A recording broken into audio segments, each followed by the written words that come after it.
Untouchable Empire, 5 p.m. ST, Super Panel, pick up the pace, let's go, go, woo. Huh. Woo. Yeah. We coming in heavy, the Super Panel ready with Fatty and Ali on the stage, the host, we doing the most, we making the toast of the untouchable empire running the coast. They stepping to us, but they moving too slow. The orchestra hitting, we running the show. The 808s bumping, the violins jumping at 5 p.m. EST. We ready to blow. Andrew Wilson, ready for the smoke. We ain't playing games, know it, it ain't a joke. Step to the squad and you'll get exposed. Untouchable empire, leaving you broke. Hey, hold up a minute, the opposition learning, they trying right now to get in the league back. They putting revenge, they bringing attention, but we got the armor defending the track. The steppers is speeding, the process of stampede, we trapping the beat and we bringing the heat. The aggression is teaching the lesson, the empire standing, we never retreat. Andrew Wilson, ready for the smoke. We ain't playing games, know it, it ain't a joke. Step to the squad and you'll get exposed. Untouchable empire, leaving you broke. Fatty, Ali, the squad is ready. We ready for smoke.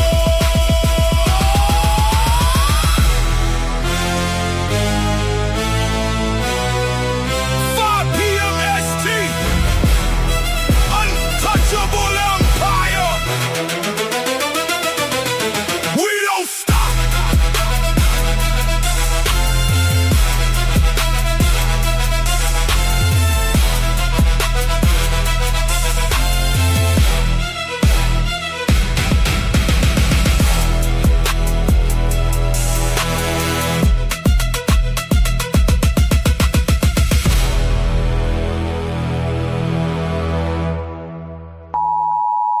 The content presented on the following show is intended for satirical and educational purposes only. The views, opinions, and statements expressed by panelists and guests are their own and do not necessarily reflect those of the host, production team, or channel.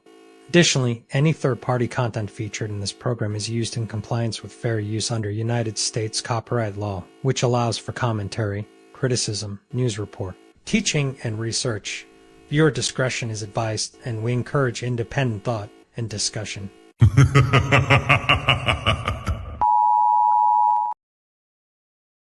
Welcome to the Untouchable Super Panel with Ilkan Ali and Fatty.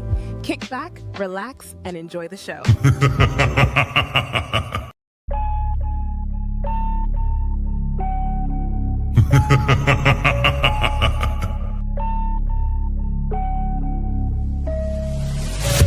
What you're seeing right now with the men is a response to your radicalization.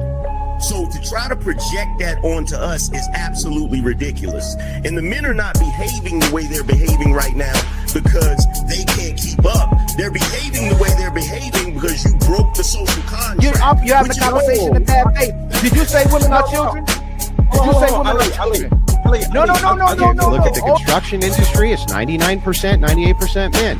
But when you're talking about cooking, right, the reason, and by the way, it wasn't mostly women who did cooking, it was just mostly women who stayed at home who did cooking. That's why it's considered a traditional family role.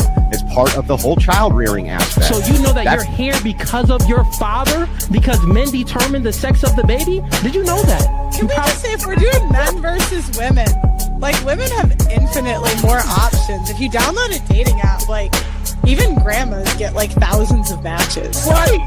And I understand that, like, sexual attention isn't the same as relationship attention, but out of 1,000, one will take her seriously. You wasn't putting it down mentally. You don't know how to touch her without touching her. You wasn't putting it down sexually, and you wasn't putting it down financially. So So yes. But these women literally get to walk out the house looking like it's Halloween every day, but want to look down on you and tell you how you look. Bitch, I look like my 8th grade picture. You don't look like your 8th day old picture. You go on a lot of these women's Instagram pages, it look like 30 different on there. Somebody tell me I'm lying. It's not that she's so awesome and intelligent and everybody missed out and you just so happen to walk up on a flower. Yeah. She's lying to you. Right. But these women saw you. When these women saw you, she already wanted you before you even open your mouth. Like Ali said, you didn't convince her to nothing. There's the male ego.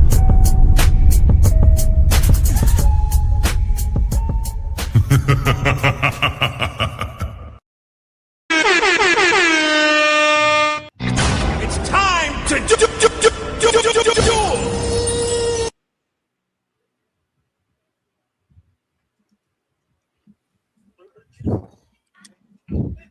SH. No. Ilkan Ali today. It's Ilkan Ali. Man, shout out. Okay, well, shout out.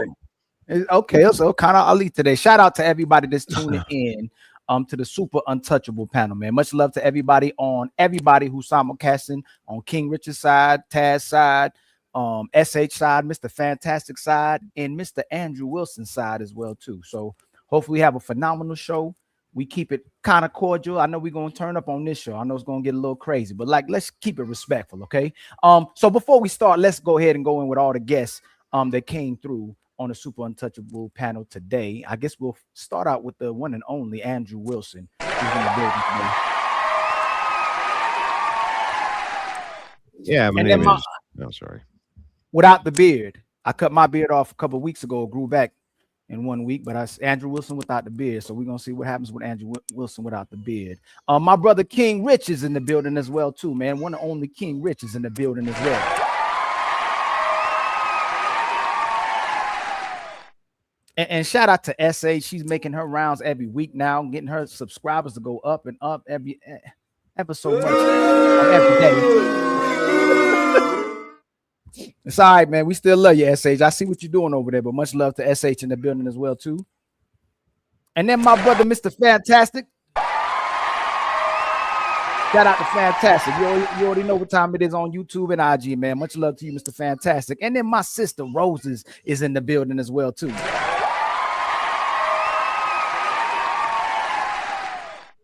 And then my brother, the GOAT Taz Exclusives is in the building as well, too, man. Much love to you coming through, man.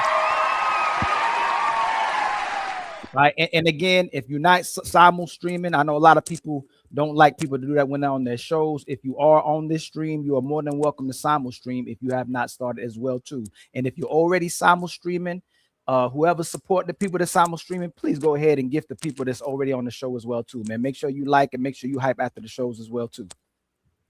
Thank you very much. Hold on. And then much love to my brother, the co-host, the one and only Team Fatty in the building as well, too. Thank you very much, friends. I appreciate y'all being here, and my co-host and founding father of the Untouchable Empire, Mr. Ilkan Ali, is in the building. The Untouchable Empire, baby.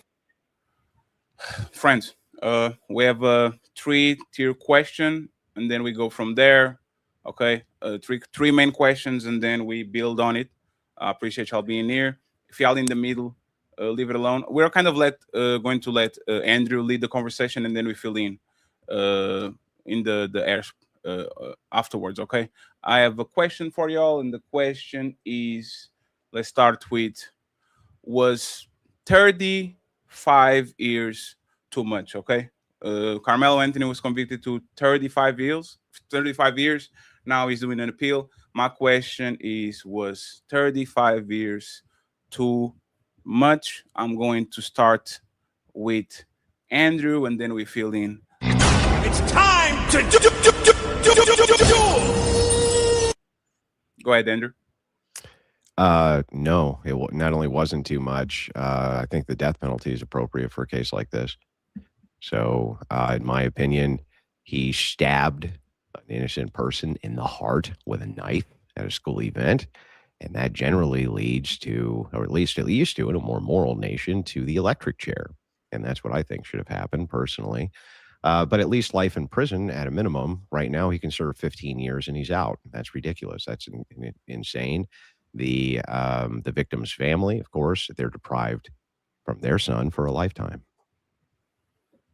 King Riches, do you agree with Andrew, or do you think it was that will be too much? Andrew's talking about he believes the death penalty would have been justified. I don't believe that. I think that it's a manslaughter charge. Like, obviously, it was a heinous crime, but I don't think it was in Karmelo's intention to delete the guy. I think that there was a level of conflict between him and these other boys. Now, he made a very, very crucial mistake to use a tool. And obviously, you know, the other boy is deceased. But I think saying that you think the death penalty would have been a better result is absolutely ridiculous. Oh, he just unintentionally stabbed him in the heart. It was an accident. He didn't. I never said that, bro. Don't do that. Don't do that. Don't do that. Don't do that. I didn't say that. I didn't say that. Manslaughter. I didn't say that. I'm saying that I don't think I'm saying I don't think his intention was to delete the guy. Oh, so what is your intention when you stab somebody in the heart? Is it to just not kill them, or is it to kill them? What do you mean? What do you mean if by you stabbed a person in the heart? What do you mean? Would you try to convince me that you didn't mean to kill him when you were stabbing him in the heart? I honestly think that the boy was stupid. I think that it's ridiculous. I don't think that he should have got off. I think that, yeah, of course he had to go to prison for what he did, but I don't think that he premeditated that. He wanted How is it not premeditated if you pull out a knife and stab somebody in the heart, dude? Yes, that's premeditated. In situations like that where he was obviously the smaller guy, and we know this happens every day. Listen, let me finish what I'm saying before you start making sound effects. Man. Go ahead. Like, seriously, like don't do that, innit? Yeah. Do what? So like basically. Go ahead. Bro. Let's go on Mike and then interrupt it. King Riches, and then when he lands, Andrew will... Don't do that, because... No, King, I'm here to moderate. Don't worry about it. Finish your statement, and then you can go afterwards, and then we move to the bottom. As I was saying, like, at the end of the day, like, we wasn't there, you wasn't there. You don't know what was said. You don't know the temperature that or you don't know what was going on. All you know is that, and all you're going off of is that he stabbed the boy. And I understand that. But you're saying that he should have got the death penalty. I just don't agree with it. I don't think he was on some serial killer vibes, like, oh, I'm coming out my house today to take someone's life. I don't think he was that was the situation. Well, let's go. Do I think as a boxer, I'm a fighter? Yeah, I'm somebody that uses my hands. I don't believe in carrying weapons. I don't. So in terms of 35 years, do I think that was he took someone's life. So at the end of the day, if you take someone's life, your life should be ruined, basically. But you're saying the death penalty. I don't agree with that. But you see how you never made an actual argument for why. You just vibing it, right?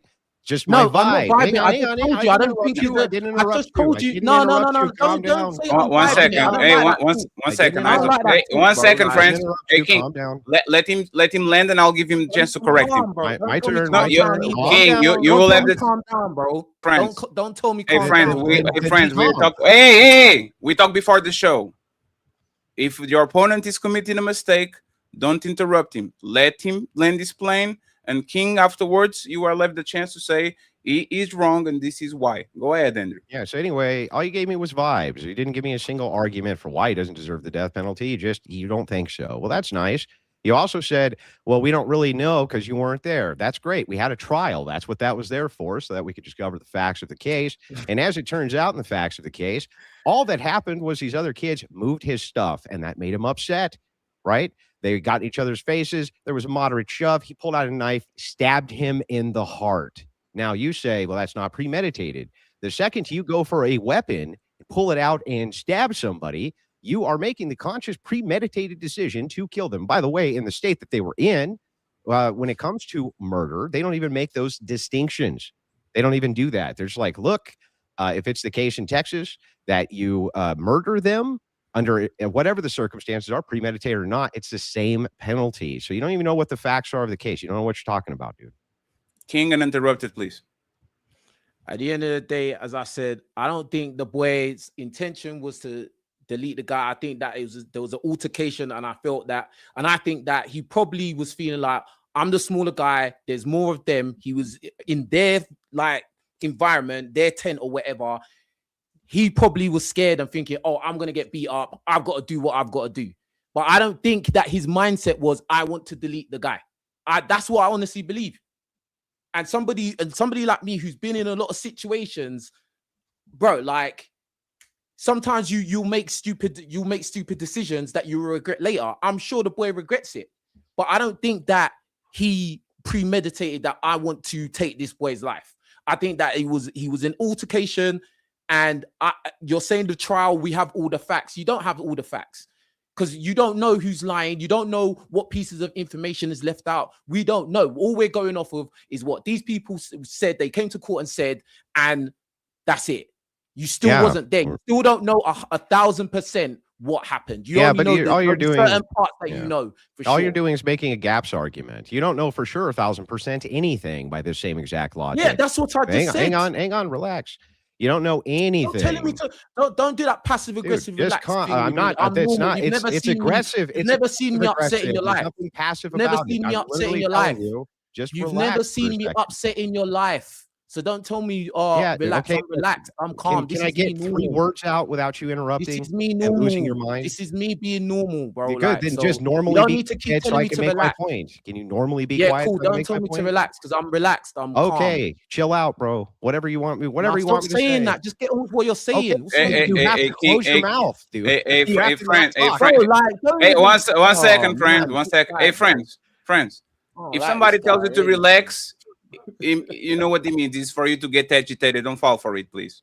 Okay, calm down, relax. Calm down, relax. Don't fall for it. If somebody tells you to calm down, it's for you to control yourself. Right, he can just carry on with what he's saying. Don't need to keep telling me. How am I supposed to do that when you can't close your yap? You can't close your mouth to let me say a sentence. It's totally fine. Let me bring Mr. Like I don't interrupt you, and you just can't close your mouth for 5 seconds for rebuttal. Let me bring Mr. Fantastic. Serious impulse control like that. You wouldn't talk like this in person. Serious impulse control issues. You wouldn't talk like this in person, but carry on in it. Oh, so you're gonna beat me up now? I'm just saying it's unrealistic. I'm not violent, and if you say I am, I'll kick your ass. Unrealistic. It's unrealistic. I'm not. You would just be normal. Everyone would be normal. Everyone would be normal. Yeah, that's what I'm saying to you.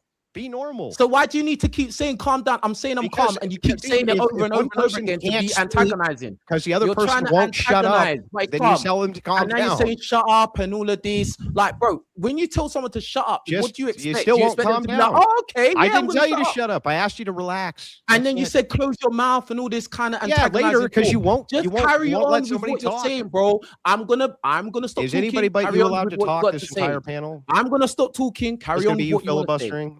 Yeah, great. So all you have to do is just let me speak. So anyway, when it comes to the things that you just said, there's a whole bunch of rebuttals to them. The first thing is like, sure, you can't know anything 1,000%, I guess. Great. The purpose for a trial is so that we could discover facts about the trial. Once we discover the facts about the trial, that we go based on the evidence. And we do have compelling evidence that there was no justification whatsoever for Karmelo Anthony to pull a folding knife out of his pocket and stab the other kid in the heart. We have good, compelling evidence for that. So, by the way, the jury agrees with me, and the judge agreed, handed him down 35 plus years. So, what do you mean? Cool state. Yeah. So, So it wasn't a judge; it was a jury in Texas, as you said, right? The judge didn't really give the sentencing; the jury decided it. Second thing, yeah, you're right about the premeditation and things not being necessary or needed, but being that the judge and the prosecution considered manslaughter, it leans to the fact of the matter that they were considering that it could have possibly been manslaughter also, even though of course there was the worst possible outcome. Man, I didn't see him. I definitely saw him getting time, but I saw him getting maxed out at the manslaughter 20-year rate. At the same time, though, 35 years ain't 99, right? Oh, and as far as the death penalty, it was never on the table because he was a minor. Even though they're trying him as an adult, he can't receive the death penalty. If we're going to properly talk about the state of Texas and the parameters that were in the case.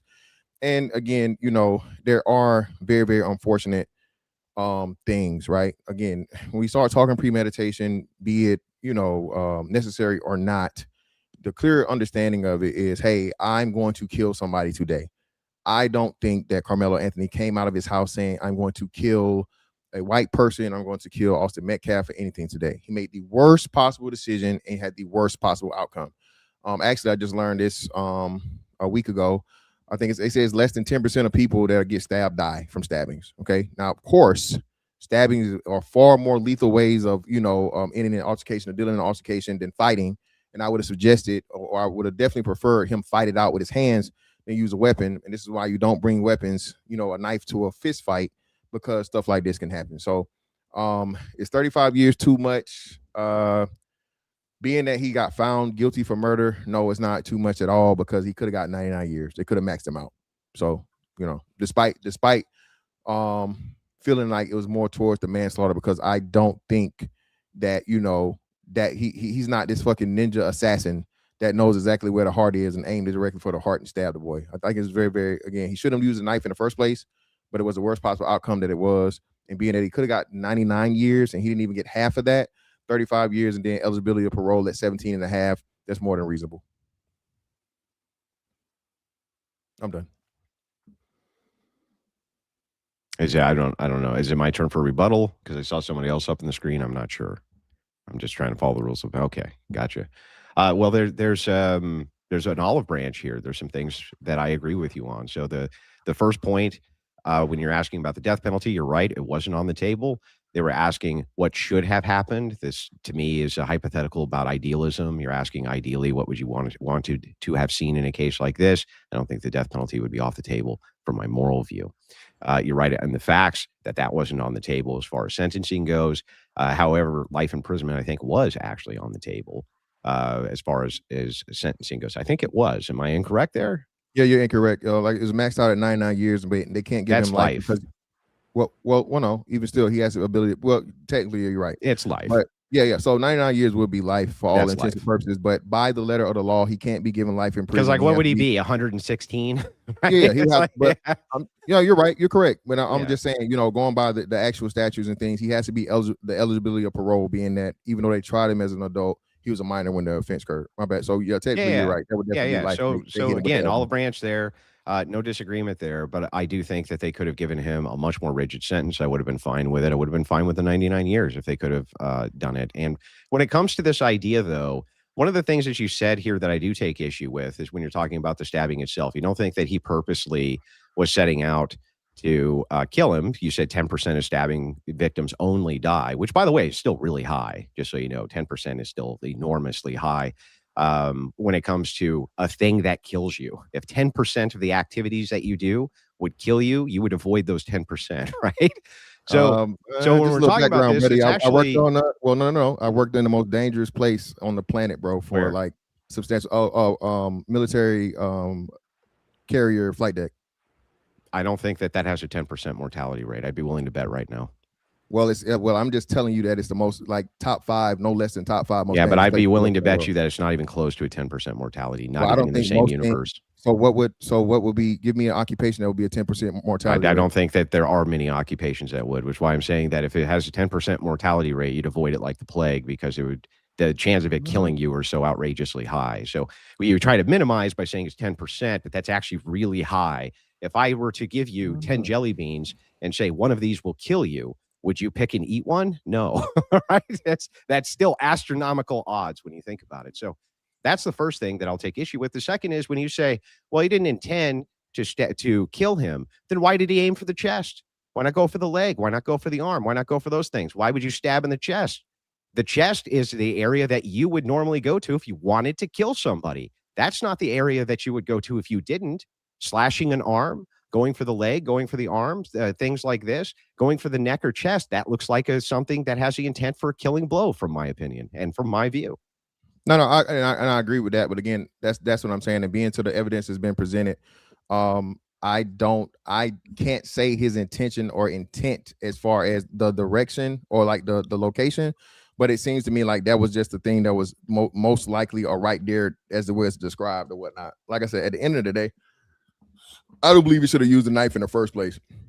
But it's the fact of the matter that people do things all the time in a violent nature, in a violent manner, without the intention of killing people, and they end up dead. And I'm thinking that's what happened in this situation. I don't disagree with you in a sense that, yes, people can engage in conflict with each other where they don't intend to kill the other person. This happens accidentally with fists, with feet, in aggressive, fights at a club or bar. Accidents like that do occur. I think that there's a distinction to be made here when you pull out a folding knife, right? You still have it half folded before you stab at the chest region. That to me looks like intent. If it was me and let's say we were in a bar and we ended up in some sort of conflict and I pulled out a knife, slashed at your arm, slashed at your leg, something like this, later told the police, hey, I was just trying to get away from the situation, or it was so aggressive, I was trying to get out of it without killing the guy. That sounds a lot more believable than, but I pulled it out and stabbed him right in the chest in the heart region. That seems to me like I'm trying to kill you, right? No, I agree. And my only thing would be for that is that, unfortunately, this is the first time he stabbed someone, and as far as we know, he has any history of violence and so on and so forth. And I'm not going to say ignorance and so on and so forth. Again, I just don't. Like you said, I don't think it was the thing to where, to a kid, a knife is, stab, slash, all these different things.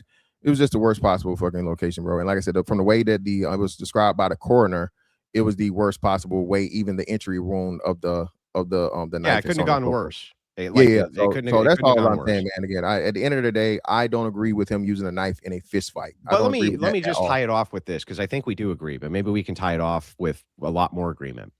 If I said in my defense, I slashed at his leg and it hit his femoral artery, and I clearly wasn't intending to do that because I was slashing at the leg and I thought that that's a non-lethal area.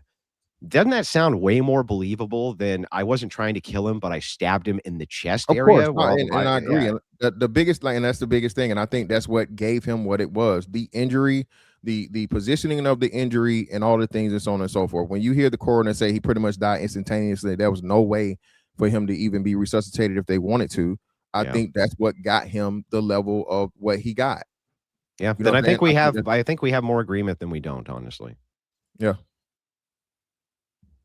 Test, please, uninterrupted. And friends, if I show a cash app in the camera, don't stop talking, okay? I'm just acknowledging the fans. Thank you very much to the 900 people watching, plus the people on Andrew Wilson's side. We appreciate y'all. I think there's 10,000 over here today. Yes, you are not famous at all, sir. Thank you very much once again. I hope y'all having fun.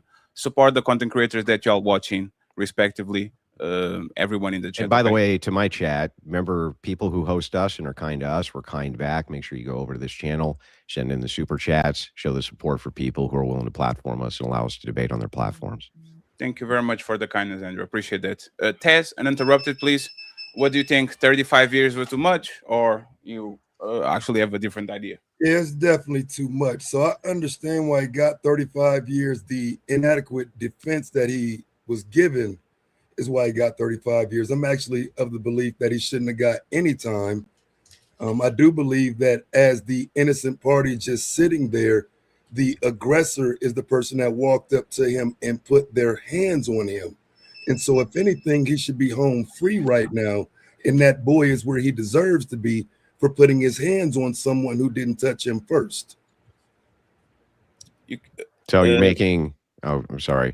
No, there's your statement. Do you have, Andrew, you can rebuttal that? Yes, absolutely. No, I mean, there's nothing here to rebut. This is, first of all, you say it's an inadequate defense, but you give no examples of how the defense was inadequate. You just say that it was. Assertions that are made without evidence can be dismissed without evidence, and you provided none. You didn't even provide a single example of how the defense itself was inadequate. Hang on. I didn't interrupt you. I didn't interrupt you once. It's fine. Let him land, and then you got it, Tess. And then I promise I'll let you say whatever you need to, right? So I want to hear out what you have to say, but I'm going to also make my adamant defenses here. So you didn't provide any adequate or any examples of inadequate defense. That's the first thing. The second thing is when you're talking about self-defense itself, you say he put his hands on him. You do realize that in most states you have some sort of escalation policy which occurs, which means that you have to have some sort of clear and present danger to your life. Carmelo Anthony himself and the witnesses there seem to think that that was not the case at all, that it did not justify pulling out a folding knife and stabbing him in the chest.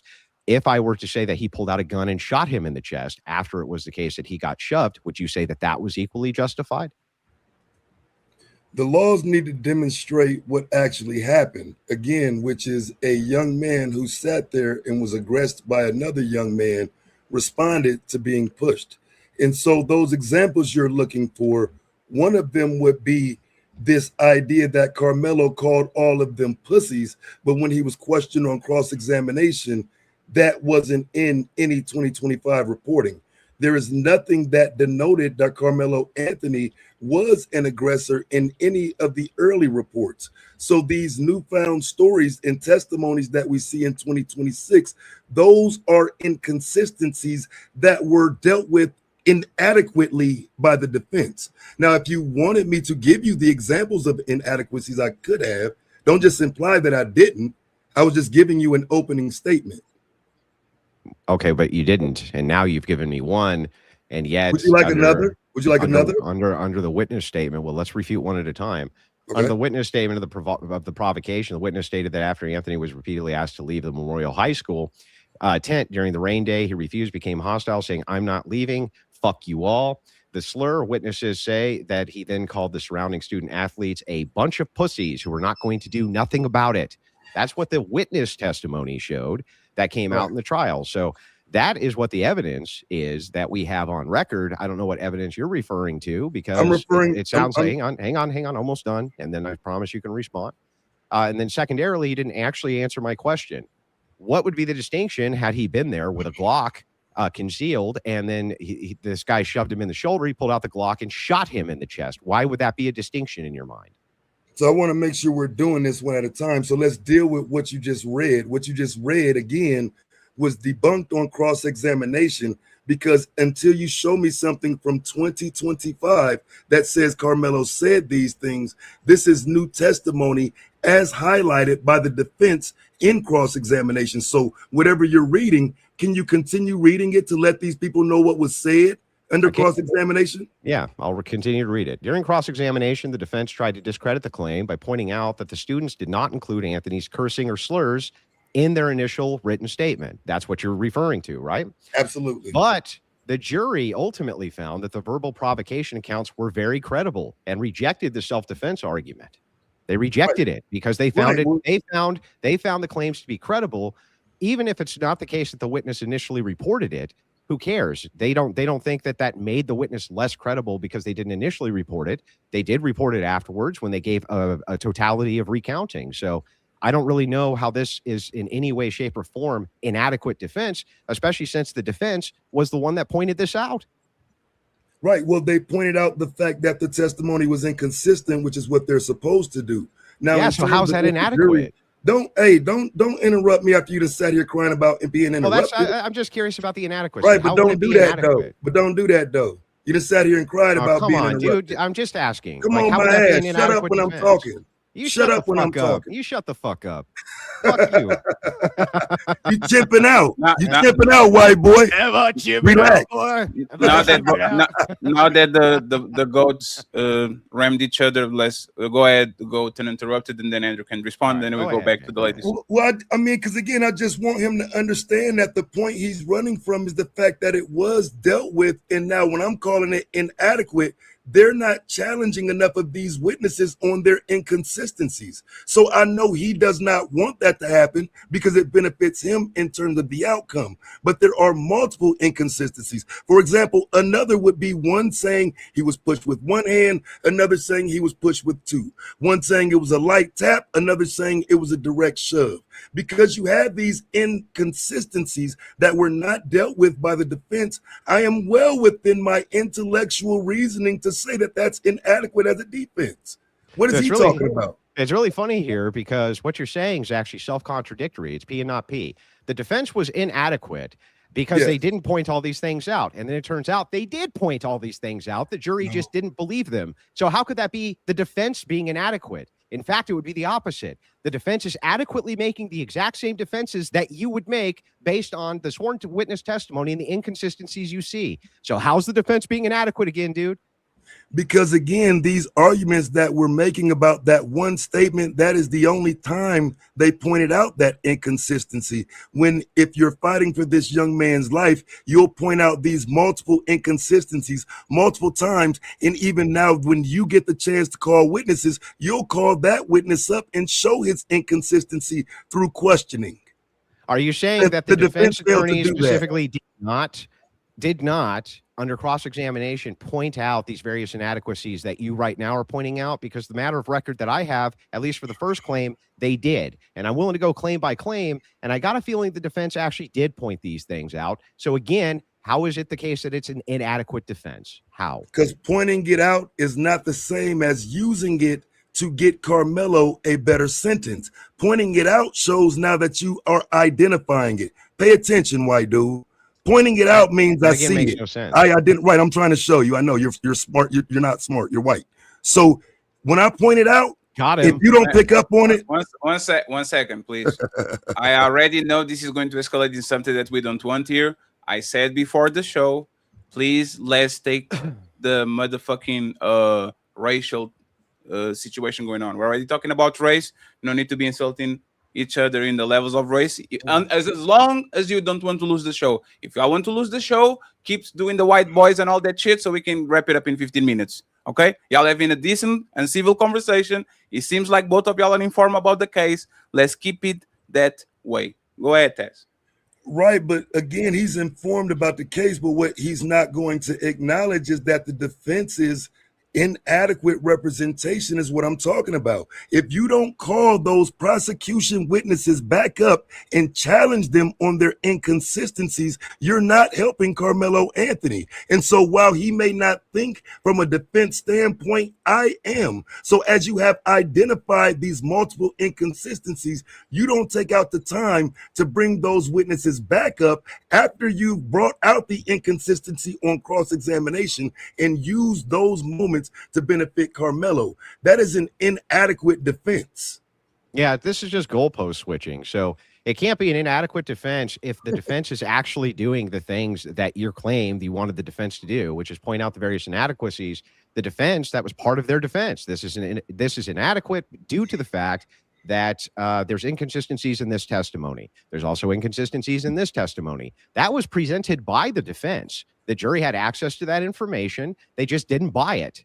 So when you say when you say it was an inadequate defense, or you're just saying you think the defense attorney did a bad job, fine, I guess you can think that, but you haven't actually demonstrated it because they are pointing out these various inconsistencies. You just want them to like call the witnesses back up, but you don't know if that would have actually served Karmelo better or not. You have no idea. Well, we do know it would serve him better because it would actually highlight the inconsistencies that you're downplaying now. Even right now in this moment, as I've given you two different things that were testified in the trial that would benefit Karmelo. The only thing I'm saying the defense would need to do is challenge that directly as opposed to just simply saying this in a cross-examination. I don't know how you don't understand that other than the fact that you might be biased for the other side. But on the side of the defense, I'm not done. On the side of the defense, you want them to challenge this information directly that these prosecution witnesses are saying, especially since they can't stand on it. That's exactly what they did during cross-examination. That's what the challenges are. During cross-examination, they pointed these various things out. That is the challenge. What else could they have done? What are they supposed to do? You say drag them back up. It's like, for what? They already got the information there to the jury. They already got them under cross-examination, pointing the inconsistencies out. That information was already out there. In both the examples you gave, I had demonstrated in both cases, the jury was informed about those inadequacies. And in both cases, they just simply didn't believe that that was inadequate. That's it. Right. So inadequate defense would have automatically known to call them up on their inconsistencies and now directly question them on their inconsistencies, because the only thing that happened under Cross was the inconsistency came out. He did not further elaborate on the inconsistency under cross-examination. Now that you get a chance to question, you use those inconsistencies to create the questions about said inconsistencies. Well, prove it. Prove that he actually didn't, during cross-examination, when this came out, rigorously question him about the inconsistency. Go ahead and show me the evidence for that, because I don't believe you. You don't believe me about, say it again? Ask the question again? Show me the evidence that when this came out during cross-examination from the defense, they didn't rigorously ask questions about that inconsistency, which is what you're demanding right now. Right. So we can determine that by the fact that they didn't call any of those witnesses. They did. They cross-examined them. Under cross-examination, they did the rigorous. They already did it. They did not recall them as witnesses to challenge the narrative that they testified to. They absolutely do. Why? It already came out and they were rigorously questioned. Because why are they calling back? Right, they're calling them back to challenge their testimony. It was challenged under cross and determined that it was inconsistent. So now if you're trying to help Karmelo get off, you want to further expound on those inconsistencies. What is it that you're not understanding about further expounding? Because they already did that. They already pointed out, hang on, they already pointed out the inconsistency during cross-examination, rigorously questioned them about the inconsistency. Calling them back up may have actually damaged that testimony in many ways. Perhaps then in the second cross, there's other reasons for it that they don't want to deal with. There could be any number of reasons why they didn't recall them. But for you to say it's an inadequate defense because you didn't call the witnesses, first you said they didn't even question them about this. They did. The second thing you said is they didn't. Don't lie on me. The second thing you said was that when it was the case that they didn't really ask many questions about it. That wasn't true either. It was just done under cross-exam. Your entire case here for inadequate defense is they should have recalled witnesses for the same information they had. So I would implore anyone to rewind us back to the beginning of what I said. Just 1 second, Tess. Yeah, go ahead, bro. No, you have time. Make kind of like a semi-final statement on this back and forth, and then we bring the ladies up so they can have a chance. Okay. Can I just get the answer to my question, though, on the Glock versus knife, just real quick? What is it? What's the question, bro? If he had pulled out the Glock and shot him with a Glock, a concealed Glock, instead of stabbing him in the chest, would your opinion about this be different? No. No. And the reason it wouldn't be different, because ain't no white boy got no business walking up in front of no young black man standing over him, telling him he has to leave, and then pushing him on his shoulder, demanding that he leaves. So whatever happens to him, he was asking for it, and whoever got to go clean up his blood, so be it. Keep your hands off people. Leave people alone. You're not a bully. You're not tough, and you can't make nobody do shit. Go get a teacher, tough guy. And well, I don't know. Now he's in prison, right? So I mean, how'd that work out for him? Right, and Austin's dead. Friends. Yeah, and the other guy's in prison where he's not going to have a pleasant time for the rest of his life. 1 second, friend. Andrew, I actually have a question for you, Andrew. If it was a gun and it was one shot, like, would your opinion change about it? Mine? Yes. If it was a gun and it was I would consider both of them to be murder with intent. Yeah, but that's the thing, Andrew. And Andrew, we didn't know that you were going to be here like 1 hour before the show, so I don't want you to think that this is an ambush, right? Well, hang on. How come though? I told you guys earlier in the week I'd be here. No, it's because we did the thumbnail and all that, and I'm just saying this because it's going to sound like it's an ambush, right? But I'm like we all YouTubers here. I'm kind of a student of the game, and I actually fucking ambush me. Let's do it. Yes. So I'm going to play this so you can understand exactly what I'm talking about, right? I think you remember this. I ain't part of no ambush. Yeah, he's God damn it. You're still whining. Stop whining. That is a product. I'll smack your fat ass. So you're gonna attack. You're gonna attack me? All right. Nobody's Do you usually?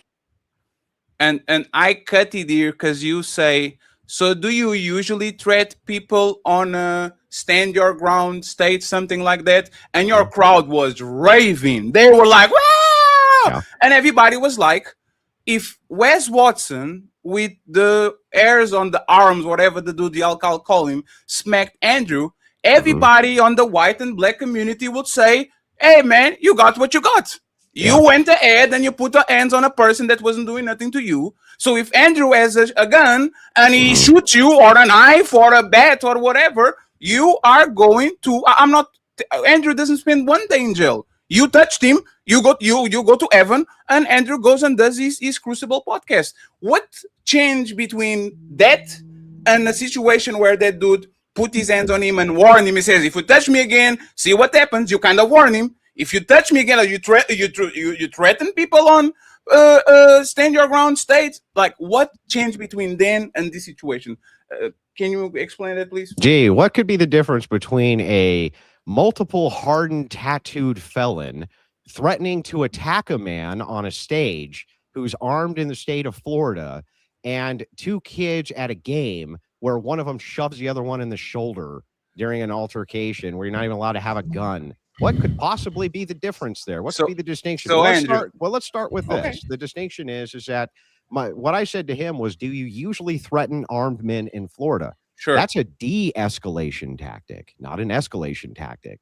That's saying, hey, listen, no, it's the opposite of a threat. It's de-escalation. He made the threat. All I did was say, hey, look, I'll respond in kind if I'm attacked. It's not a good idea to attack me. That's a de-escalation tactic. Sure. That's the first thing. The second thing is that clearly the distinction in size is fucking enormous. Okay. No, it's not. Yes, it is. And when you're looking at the distinction, yes, it is. I was there, dude. You weren't there. No, you kind of made. If you're looking at the distinction, you'll note that is the case. And then the third thing is there was never any threat from me at all. Just if you attack me, not you shove me on the shoulder or something like that. If you attack me, that's it. And yes, if I'm attacked, of course. So Andrew, this is the problem with your statement, right? Yeah. And I think I kind of got you. Yeah. The difference between you and Wes Watson is the same size difference between Metcalf and Karmelo. Bullshit. It's literally the same. One dude is a small dude, the other one is the big dude. It's just, not even though, not because y'all are not that disparate. No, we're fantastic. Fantastic. No. Wait, 1 second. 1 second, friends. I'm 6'2". Bigger than me. 1 second, friends. I'm 6'2". Fantastic. I'm saying the West guy. The West guy's a little motherfucker. He's little. Oh. So he's little. He's even little. He's fucking little. Oh damn! What? West is little. I didn't know about that. I thought he was the mountain from Game of Thrones. He's fucking little, bro. A little roid head motherfucker, bro. He might be 5'8", 5'9". That motherfucker ain't no big dude. So this the same way you said, do X. That's what he said too. He said, "Hey, you're going to do that again, then." Let me ask you this, Fatty. It's implied, right? Could I have done that in California? No, but he wasn't in California. How come I couldn't do it in California? Because the laws don't allow it. What about in Texas? Now, what about in Texas? Hang on. Chill out. No. I don't even think in Texas that would be the case, that you could do that in Texas. I could pull a gun out at a school when I'm underage and shoot a person in the chest. Wait, we talking about you, not the school, brother. You talking about the school? Okay. Fantastic. You gotta let me answer. Well, hey, friends, 1 second. We're going to let him. Friends, don't fall for the calm down. He's an aggravating tactic. God damn it. Let him finish his statement, and we correct him in the end. Go ahead and explain to you, Andrew, why you bring in California when this was in Texas, and we know Texas and Florida have very specific laws that actually protect people from actually getting jumped. Go ahead, Andrew. Florida has a different set of stand your ground laws than Texas does. That's one. The reason I bring in the state of California is because it has distinct laws about self-defense too. Wouldn't have been able to use the same laws to protect myself in California, having a concealed carry, that I would have been able to in Florida. And Florida does have better stand your ground laws than Texas does, though Texas does have pretty good laws when it comes to this. So, but ultimately, I think in Texas, I still may have ended up in a problem unless the guy attacked me. And I think in Florida, I would have too. In other words, if I had walked over to him and shoved him, right, or something like this, or escalated the situation by going out and saying, "You're all a bunch of fucking pussies. Come on, bring it on, motherfucker, bring it on." And then he shoved me. I think I'd be in a world of hurt right now. Sure. So instead of actually asking you, I will ask all your supporters, and you know him very well. You have a very loyal fan base and all that. If that man, Wes Watson, matter of fact, I will tell you this side in Wakanda, right? No, everybody will be defending you. Hey, man, sir, get you out of jail. He didn't do nothing. Go ahead, go. He did. We become the didn't do tribe. He didn't do nothing. Get him out of jail. He defended himself, right? Would your fan base, the people that support you, Rachel Wilson, Rattlesnake, all these people that have very strong sentiments about the situation, say Andrew needs to go to jail because he responded in a disproportional way by shooting a guy that puts his hands on him? Or would they say, hey, man, stand your ground? Well, I'm sure my close friends and family would definitely support me, even if I was the agitator. Absolutely. But I don't think that my normative fan base or, general people that I interact with would be very supportive at all. In fact, the reason I won that engagement overwhelmingly is because I was cool, calm, and collected and refused to escalate it. So if you did, you think they wouldn't? I refused to escalate the engagement. Instead, I de-escalated the engagement. It's literally the opposite of what happened here. I don't know what you're talking about. I don't even know how you draw the parallel. No, the parallel is a hypothetical, like you usually do. You bring hypotheticals to see if people are logically consistent. Usually are analogous that I bring up. Yeah, but this situation is very close to what happened to you. This is what I'm saying. If this situation escalated because Wes decided to put his hands on you, he was the one that was pussy and threatened you but didn't do nothing, I guarantee you most people would literally say, hey, respectfully, this last to protect Andrew. He warned him first. He gave him a warning shot. Look at where we at. Don't do that to me. And if he did something, everybody will rile up and actually stand beside you because you actually have the right to defend yourself. Do you think even the reaction of my audience would be much different if I jumped up on the stage and I said, this fucking pussy's not going to do anything, and neither are all you fucking pussies? And then he came over and he shoved me and I pulled out a gun and shot him in the chest. You think that everybody would just be super supportive of me, huh? I super supportive of me. I know that they will be super supportive because I've been watching you for years, and every time there was a situation, let's go. What do they think about Trayvon Martin? What do they think about Rittenhouse? What do they think about all these people? What do they think about Mr. Chong? You're just vibing it out, bro. No, what I'm saying is, once again, there's a pattern of behavior that we observe from years ago, where when a white man decides to go ahead and chase somebody because of some Skittles, chase somebody because of a bottle of water, chase somebody because he was protecting something city from looters, and all of a sudden he's being chased by the crowd, all of y'all say they deserve to die. They deserve to die. They shouldn't escalate the situation. This shouldn't happen. So what changes now? Now that we introduced the Andrew Wilson on this situation, what changes now? Escalation, bro. Like we just determined 15 times.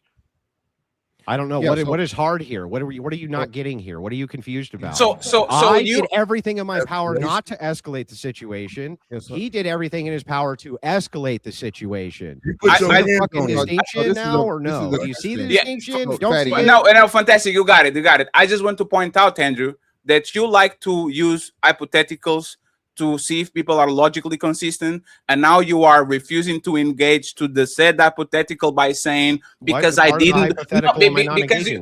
It's because you doing the but I didn't do it, but I didn't do it, but I didn't do it. That's what the hypothetical is. You specifically asked me. Okay, what if I did? So what's the question? So you would go. So Andrew, you like if you did that, you think you should go to jail? That's what you're saying, right? Yeah, if I escalate a situation instead of de-escalate a situation when I'm armed, right, and try to it's the same situation. The West. Yeah, try to purposely create conflict while I'm armed. That's completely irresponsible, and I think at the very least I'd get a manslaughter charge, but I think I'd get a murder charge. Oh yeah, but that's the thing. Should you die? Should you get convicted? Like you said that it was too. Like you think that he should have the death penalty. Should Andrew Wilson have the death penalty because Mr. Wes Watson escalated the situation and actually pushed you or shoved you or did anything to you in Florida? If it's the case that I'm creating provocation so that I can kill somebody, that sounds premeditated to me. Who created provocation? Metcalf that would have been me in the situation. No, it wasn't. No, it was him. I'm trying to make this as analogous as possible to engage directly with the hypothetical. Sure. Okay.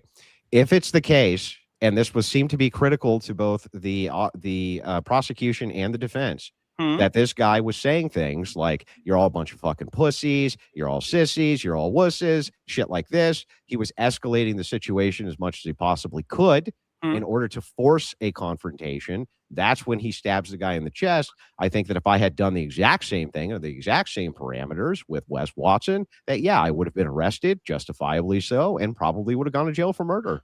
Yes. So for me to land, I think you are like the escalator was clearly Wes Watson on that situation. Nobody would say that you were the escalator for you teasing him and talking about, like, because you were teasing him. You were kind of provoking me here and there. You were throwing some pot shots. Hang on. There's no choice for me to walk away there. That was a panel situation. Oh, there was a choice. Hang on. Calm down. Just let me say my piece. In that situation, we were supposed to be there having an argument. Sure. That was the point of us being there. These guys weren't at a football game for the purpose of having an argument. I was literally there to have an argument. That's what my occupational standard there was. Andrew's going to go up on the stage and have an argument with you. That was what my job is, my occupation. But where I don't see no chain in your leg. Like, are you chained on the chair? Like, it looked like it's a tall chair, but I think you can jump off it and leave, just like Anthony could do it. You chose to stay, even though you were being threatened, and he chose to stay, even though he was threatened. He is clearly the antagonistic. He is clearly the hey, Andrew. After that, because I went and watched the show. After that, like 3 or 4 minutes later, he literally asked the crowd, "Hey man, should I smack him? Should I smack him, guys? Should I?" And everybody was like, "Hey, chill." He started the situation. I agree. And when he was warned, he kept going. The same way Metcalf started the situation. He didn't react violently, and he says, "Don't touch me again," and you do what?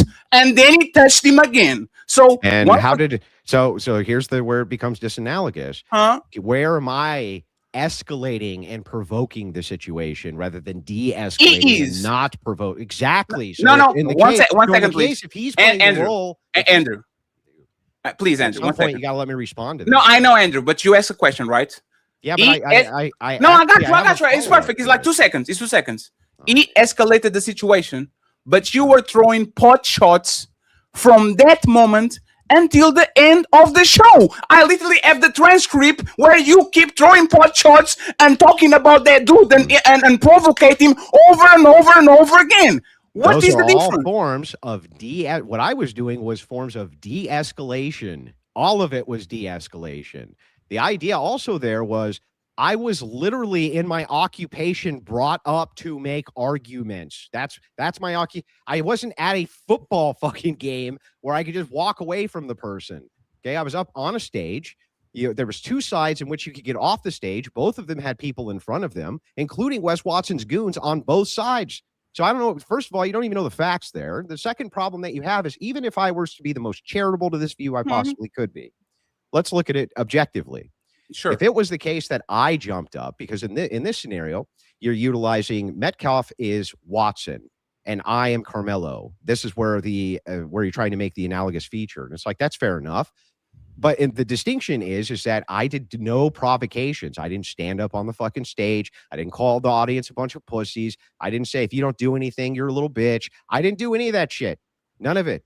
I did not escalate the situation. I de-escalated. Well, I have transcripts here that say opposite, at least according to eyewitness testimony. And by the way, with me, there's no chance that you could mess up eyewitness testimony. It went out to millions of people. Sure, but what you said is, I didn't have a choice. Yes, you did. I was surrounded by goons. So was he. He was on the opposing tent that has none of his friends, that is all the other people engaging into a person that is bigger than him. First, you use look at the size difference. It's the same size difference, or even worse when it comes to them. I was surrounded by. Demonstrated that. If you were on a hostile environment, so was he. He was not on his tent. He was not with his school.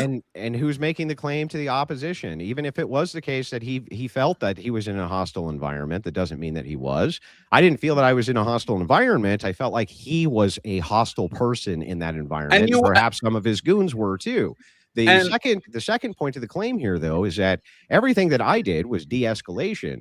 Had I gone over to Wes Watson and provoked him and done this and that, and by the way, had a gun where I shouldn't have and things like this, I'm sure the outcome would have been very different.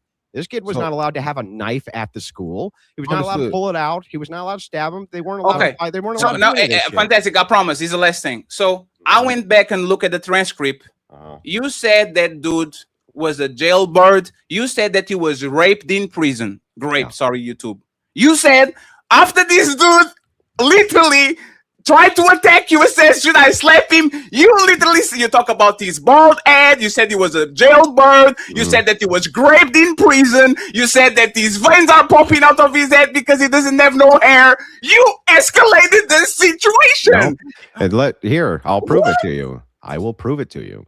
If you watch the video and you watch the back and forth, it was actually only when I started to talk smack back that he calmed down.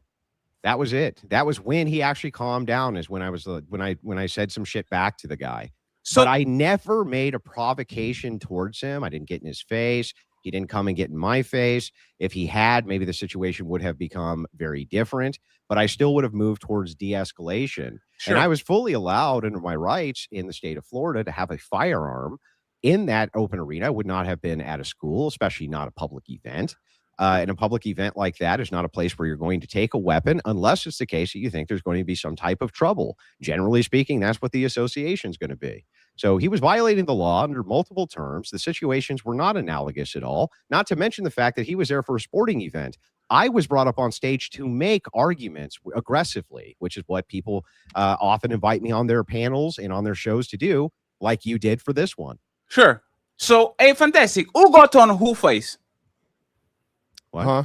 Who got on Austin Metcalf got in Carmelo's face. That I was going to ask you about, because you said hey, fantastic. It's just so.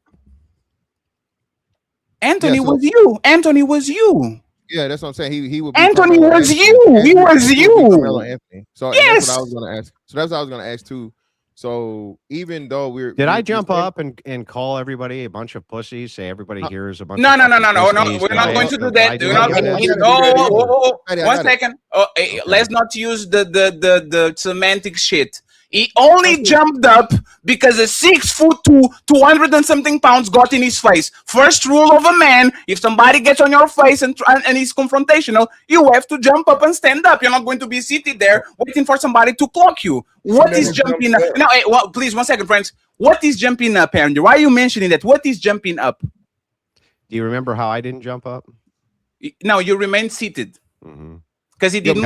Because he didn't come to your fight. Because I was de-escalating. Patty, let me have it. So again, Andrew, this is what I'm saying too, right? So let's say this plays out the way that it played out, to where Wes, who isn't that bigger than you unless you're like a midget.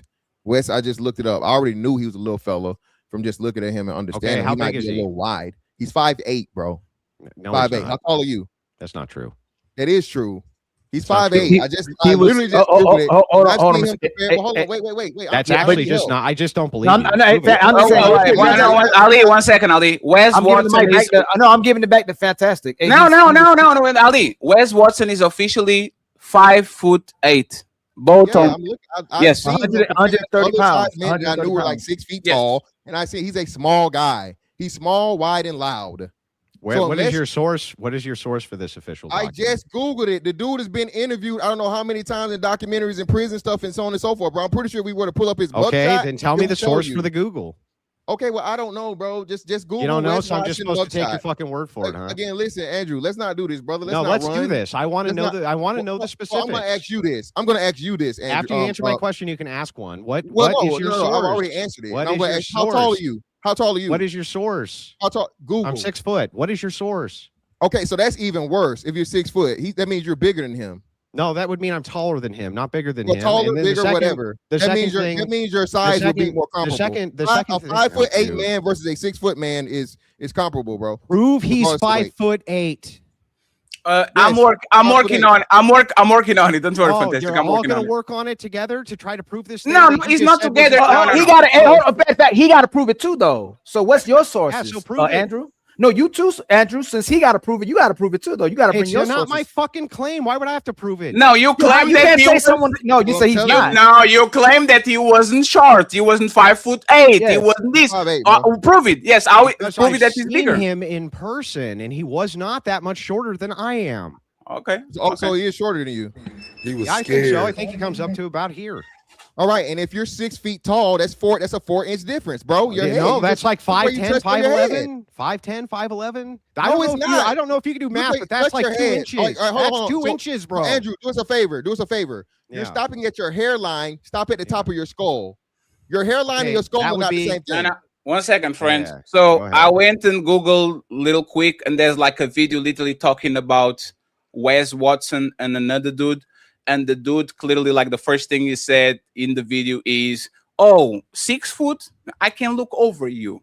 So we clearly below 6 foot. He might be 6 foot. Nobody made the claim he wasn't below 6 foot. In fact, that's my claim. No, he's not 6 foot. No, that's what you do. For example, when Donald Trump says I'm 6'3", you compared him with other people that say they are 6'3", This is 6'4", not 6'1". proof. This is not. It's not proof. Okay, you got it. Let's meet in the middle, so we don't get lost in the. Yeah, go ahead, Fantastic. Right? Let's meet in the middle. Okay. Most people wouldn't see this man being way much bigger than you for you to be able to be that intimidated by a man that you're taller than by, let's say, what do you want to say, 3 inches, 2 inches? If you want to say that, probably 2 inches. Yeah. 2 inches. All right. So no one sees Wes Walker or whatever his fucking name is, and you being this huge disparity in size of where you're at a disadvantage. You are out of your fucking mind if you think people didn't watch that video and see the distinction in size, muscle mass, everything else, and think that guy wasn't way fucking bigger than me. Well, again, man, maybe we got different eyes because I'm a real big person in real life, so he's small to me. Be kidding me? You what does that have to do with anything? You're not making a comparison of him and you. Well, no, I'm making a comparison of what most men. So I'm telling you, and I'm just giving you my perspective. I don't think most men looked at that thing, and I remember. Now I didn't see it when you guys did it live, but shortly after you guys did it, I was like, okay, this dude is like, he's a roid head, but he's not really big. He's not big for real. He's not like Larry Wheels, and he's big for his size. I'm guessing in comparison to you, I'm also probably not very big. Yeah, very but small. We're not making a comparison of me to you. We're making a comparison of me to Wes Watson. I'm saying looking at you. There's no human being on planet Earth who's going to look at the disparity, size difference between me and Wes Watson and think in any fucking world that guy is not way fucking bigger than I am. So how the fuck you doing that with Austin and fucking Carmelo then? How are you able to do that? When did I ever claim that he wasn't bigger? What either way it goes, though. So let's move forward. So either way it goes, I got you. So either way it goes, it still supports the roles that we've said. You accepted yourself to be Karmelo, right? You're making him out to be Austin Metcalf. You claimed and you said, and I was actually trying to give you bail or give you an out in this, but being that you want to just staunchly stick to it and say that he's so much bigger than you, this literally lines up the same way. So to where you have this. That's not in dispute. That's not the point that are in dispute. I'm just walking it down so everybody understands that we both agree now, right? And it's not about a dispute. So that people that are watching, how many tens of thousands of people you got watching, and the whole audience understands we're on the same page, right? And we're moving on from there. That's not what the argument is about. I'm not saying this argument. I said we're just level setting that everybody. And what is the relevancy of it if it's not part of the argument? Okay, well, again, I don't know how many times I gotta say it, so I won't say it again. Again, it's for the audience purposes, not me and you. Either way, right? The audience needs to know shit that's not relevant to the argument. Why? Well, no, they need to understand that we have the proper understanding of the scenario and the argument. Is all I'm saying. Okay. Nobody's so the argument is, and you have accepted, well, brother. You don't have to filibuster, man. You don't like being cut off, but you keep cutting people off, and I'm not. Right, and doing the same shit. Come on. I'm not. No, it's fine. Go ahead, Fantastic. I interrupted. You got it. Yeah. So as I was saying, so this literally lines up the same way, and this is the way why Fatty pulled it up, because you did the same thing that people are mad at Karmelo for doing in essence, right? No. So regardless of what I say, I can talk shit all day, right? I can call you all kinds of pussies. I can call you all kinds of whatever. Mm-hmm. I can call you whatever the fuck I want to call you. If you walk over to me, you have now made it physical, which you don't get to fucking touch me over words, correct? Yeah, that's usually a crime, correct? All right, great. So now we agree. So no matter how many pussies and how many whatever the fuck you trash you ass, Austin decided, and this is his error in the whole situation, to walk over and make physical contact with somebody. So now you being, let's say this plays through, would you have shot? Would you think you have shot Wes Walker hypothetically had he walked up to you on that stage after you had warned him? Now, hey, I got a gun. I'm in the state of Florida. Did Carmelo Anthony warn him that he had a knife? Well, yes, he did. And that's what, hold on. Where? And that's what I'm saying. So That's what people are arguing. That's your premeditation argument, correct? Where did he warn him he had a knife? Well, that's what I'm saying. He didn't warn him exactly that he had a knife. Okay. He warned. Hold on. Well, let me finish, bro. He warned him that he had something in his bag. And to your point, since we're going to this transcript, Austin, it was said that Austin said, you don't got nothing in that bag. And then I think that's where the whole find out thing happened, correct? No, Correct. I don't think that that's the correct course of events. Is it so? Correct. Correct me. So I'm not being facetious. So correct us into how that played out. Then correct us and show us what it is, because I'm familiar with the transcripts. I was using CBS transcripts, and one of the testimonies said that's what was said between the two parties. What specifically? That you don't have anything in that bag. And then it was the ambiguous part of this whole thing was either touch me and find out, or try me and find out, or the whole find out aspect of the situation. So he didn't warn him that he had a knife. No, well, he didn't. No, he didn't tell him that he had a knife. He warned him that he had something in that bag. Yeah, and as to what was in that bag was a mystery. Yeah, gotcha. Okay, so he didn't warn him he had a knife. Why? Because he wasn't supposed to have a knife, right? Understood.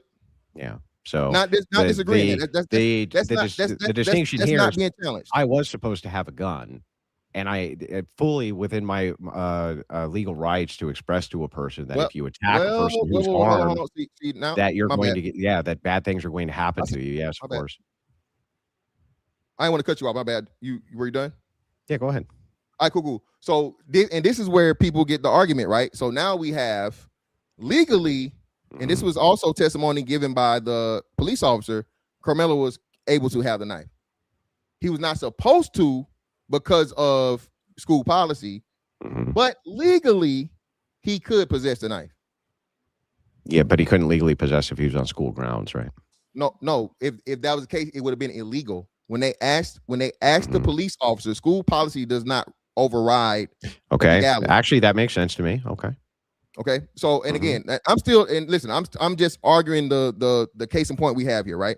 Yeah. So my question to Andrew is, okay, Andrew says whatever, has a back and forth to Fatty's point, and you saying, hey, it was just innocent banter back and forth. Well, I don't say innocent, just, friendly back and forth banter jokes, so on and so forth. Wes walks over to fucking Andrew and grabs him up, yokes him up on fucking stage after Andrew told him, hey, man, I'm strapped. Yeah. Andrew motherfucking shoots him right in the chest. Andrew dies. Is Andrew wrong? You mean Wes dies? I'm sorry, yeah, Wes. Yeah. And, no, you're Andrew. Andrew and Karmelo are one's the same. So Andrew shoots Wes right in the chest because Wes walked up to him. And Wes would be the one who dies, not Andrew.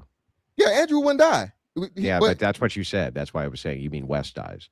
Wes, oh yeah, my bad. Yeah, I'm sorry. Wes dies. You're correct. And I don't think all white people look the same. You got, you know what I'm saying? You got hair, you got hair, he don't got hair. I'm not, not whatever. But anyway, that's what I'm saying. So Wes, maybe we do all look the same. I don't know. Wes walks over to Andrew, yokes Andrew up on live fucking television after he said, hey man, listen, I got this. And what does Andrew do from that point? If Andrew shoots Wes in the chest and kills him, is Andrew justified?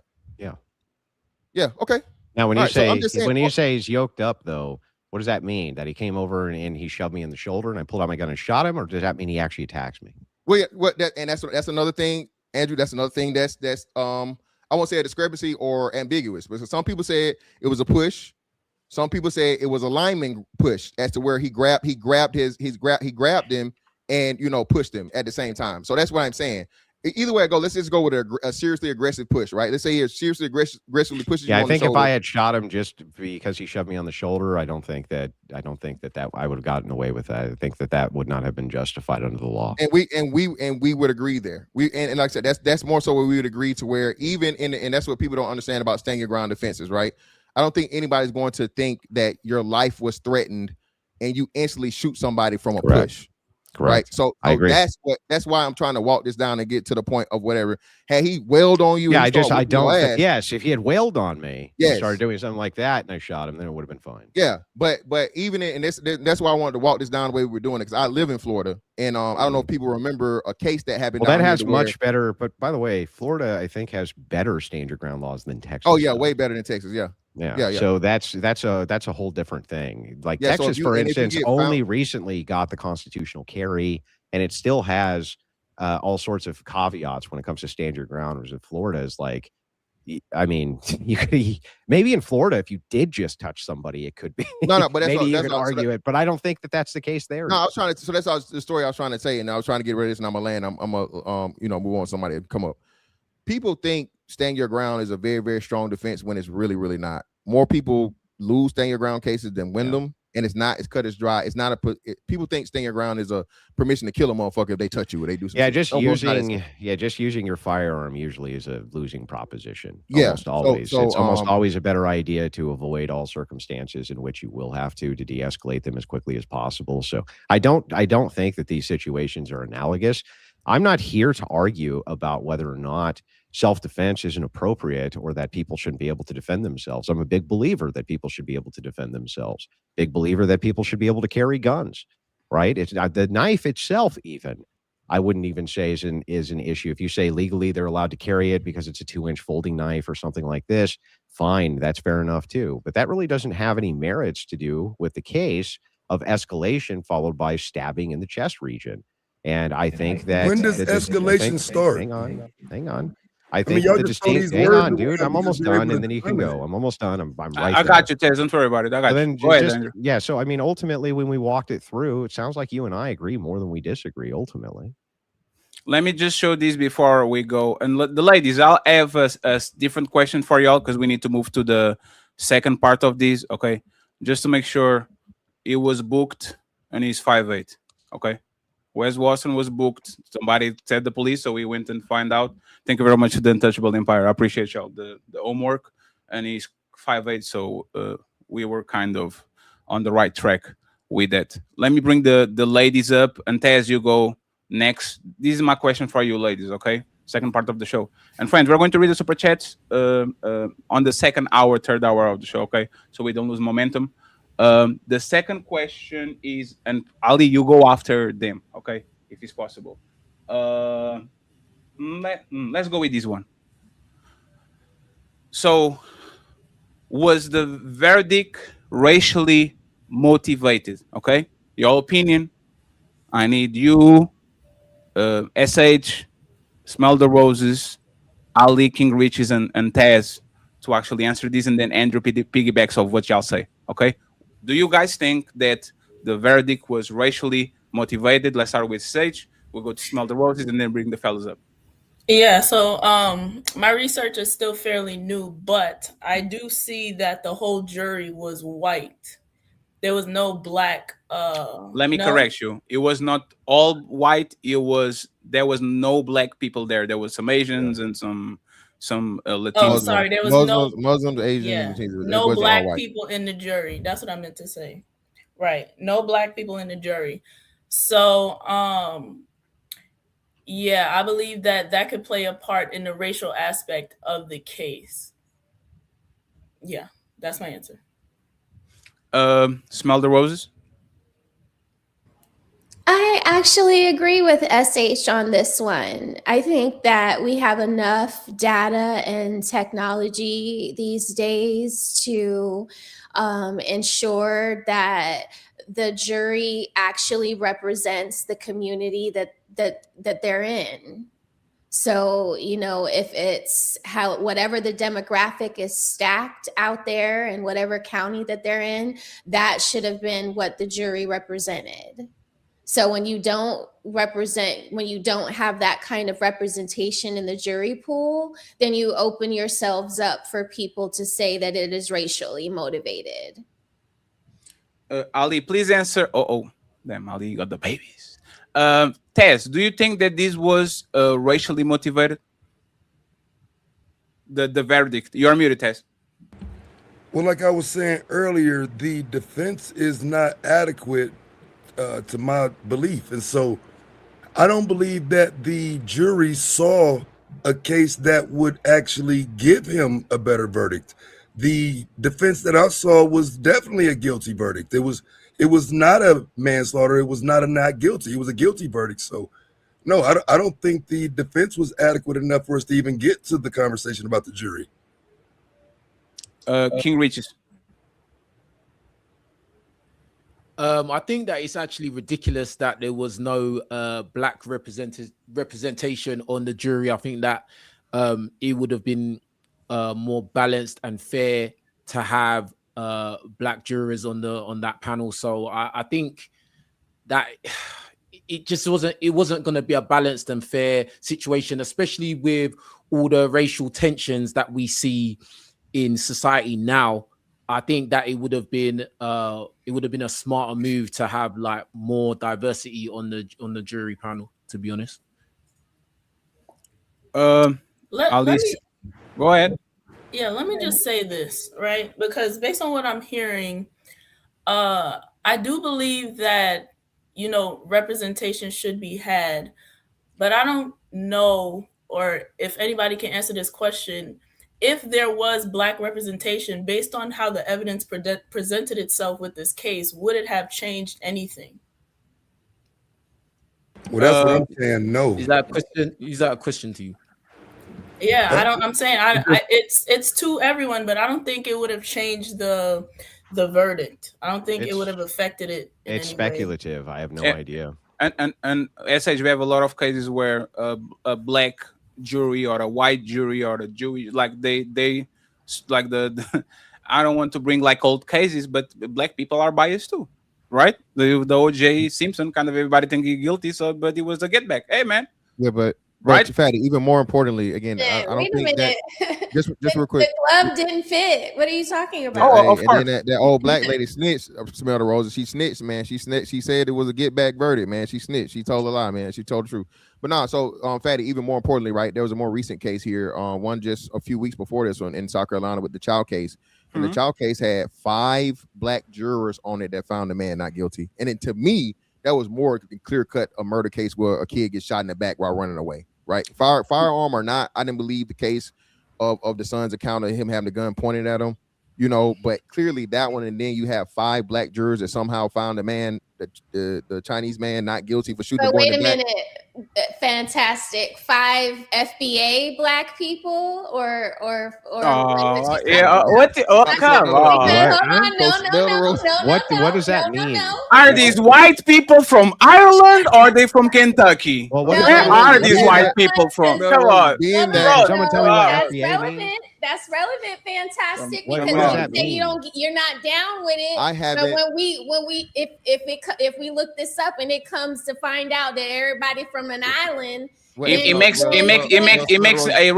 makes no sense because when white people are on their jury, you don't ask them if they are German, if they are Englishmen, if they no you don't. 1 second, no you don't. Nobody wants to know. We don't have to. We don't have to because they already stick to a code. Respectful. Can you just tell me what that is? It's foundational black Americans. She's asking if these people are Americans, descendants of slaves, or if immigrants. Yeah, or if they are immigrants, and that's African or Caribbean or anything like that. But yes, and that's ridiculous because Donald Trump is the descendant of Germans. Nobody cares. Who cares? She's not being super serious, Fatty. She's just asking a question. It's a joke because it's a talking point. Like, relax. She wasn't being super duper serious. And just for people's context, I looked at. I apologize. She was joking, but no. So because I'm a foreigner, my bad. That was a predominantly black city, also by the way, it was 47% black, and then everything else, everybody else. So it was a predominantly black county, a predominantly black area. The 5 black jurors, a combination of black men and women. I don't know the ratio, but it was. It was almost equal representation. In other words, yeah, that somehow find a man guilty with those things. But to the point, that black defense lawyer did a damn good job for that Chinaman. So I mean, hey. No, so I wanted to say earlier. So I saw a super chat that came in that said that in Texas it doesn't matter, because my question was, did we know that he woke up that morning thinking that he was gonna delete somebody? No, it's clearly not like the premeditated. I have a manifesto and I'm going to do this to this person. Right. It was premeditated. On the only way that you can say it's premeditated is he warned him about it. He said, touch me and you're going to see what it is, which kind of, if he didn't say it, I think it would sway people towards his side, but because he warned him about it, people are saying that him saying that he will do something if he touch him again shows intent, shows that he was going to do it if something happened. So Okay, I think it changed a so little bit. after But the statement, do it again and see what happens. yes, That's where the premeditation comes in. Because That's- Andrew's saying that he was going to stab, he knew after that moment that he was going to stab him in the heart.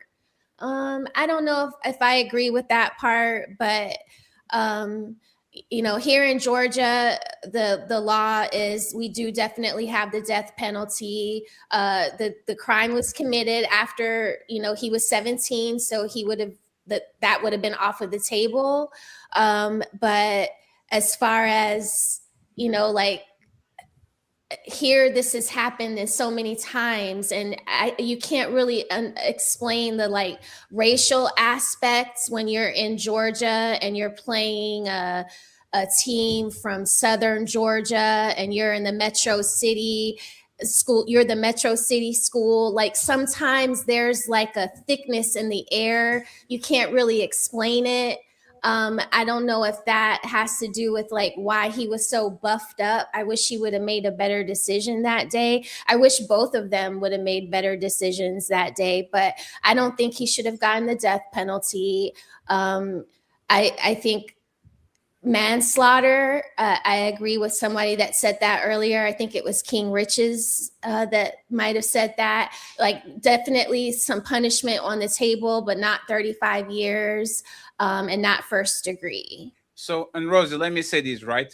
Because once again, I want people to be consistent, independent of race. And by the way, shout out to Myron Games because he's streaming the show live. Myron Games said the same thing. Call me such and such racial epithet and you'll see what happens.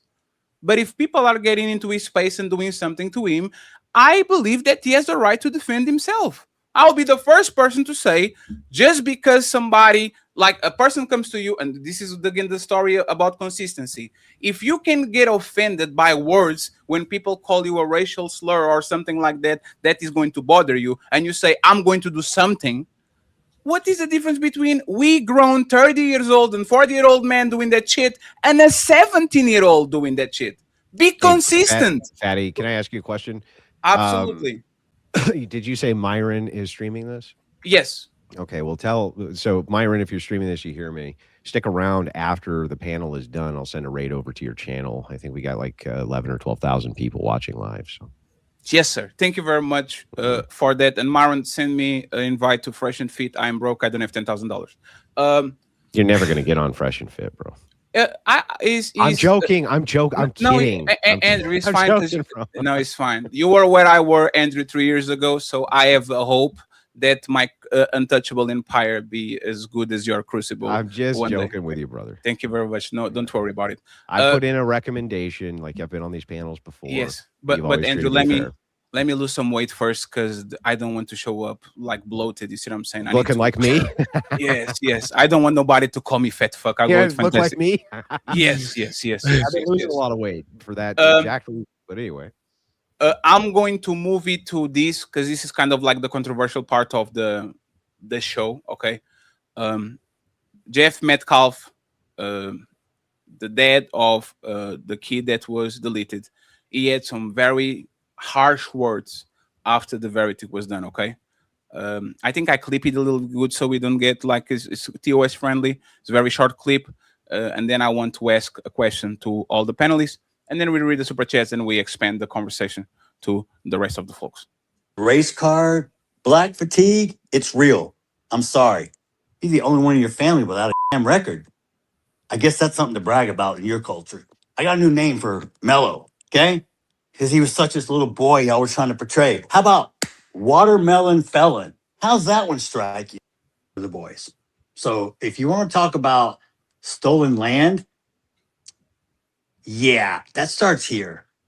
We were here before y'all were. They took all our land and put us on a reservation. They just brought you guys over on a boat. Works for you? Hey, man, that's your gig. Cool. Doesn't bother me until you bring it in my lane. You bring your shit in my lane, I'm going to run your fucking ass over. You understand that? So, water melon, felon. The last formal question before we actually talk about what we want to talk, and I'll give you the open mic, is Jeffrey Metcalf a racist? Right? Because again, this has a bunch of racial components, and he said very harsh things about black people, black fatigue, watermelon, something, all that. My question, and I wanted to start with Andrew and then Taz go right afterwards. Do y'all believe that his dad is a racist? Go ahead, I mean, Andrew, you have the floor.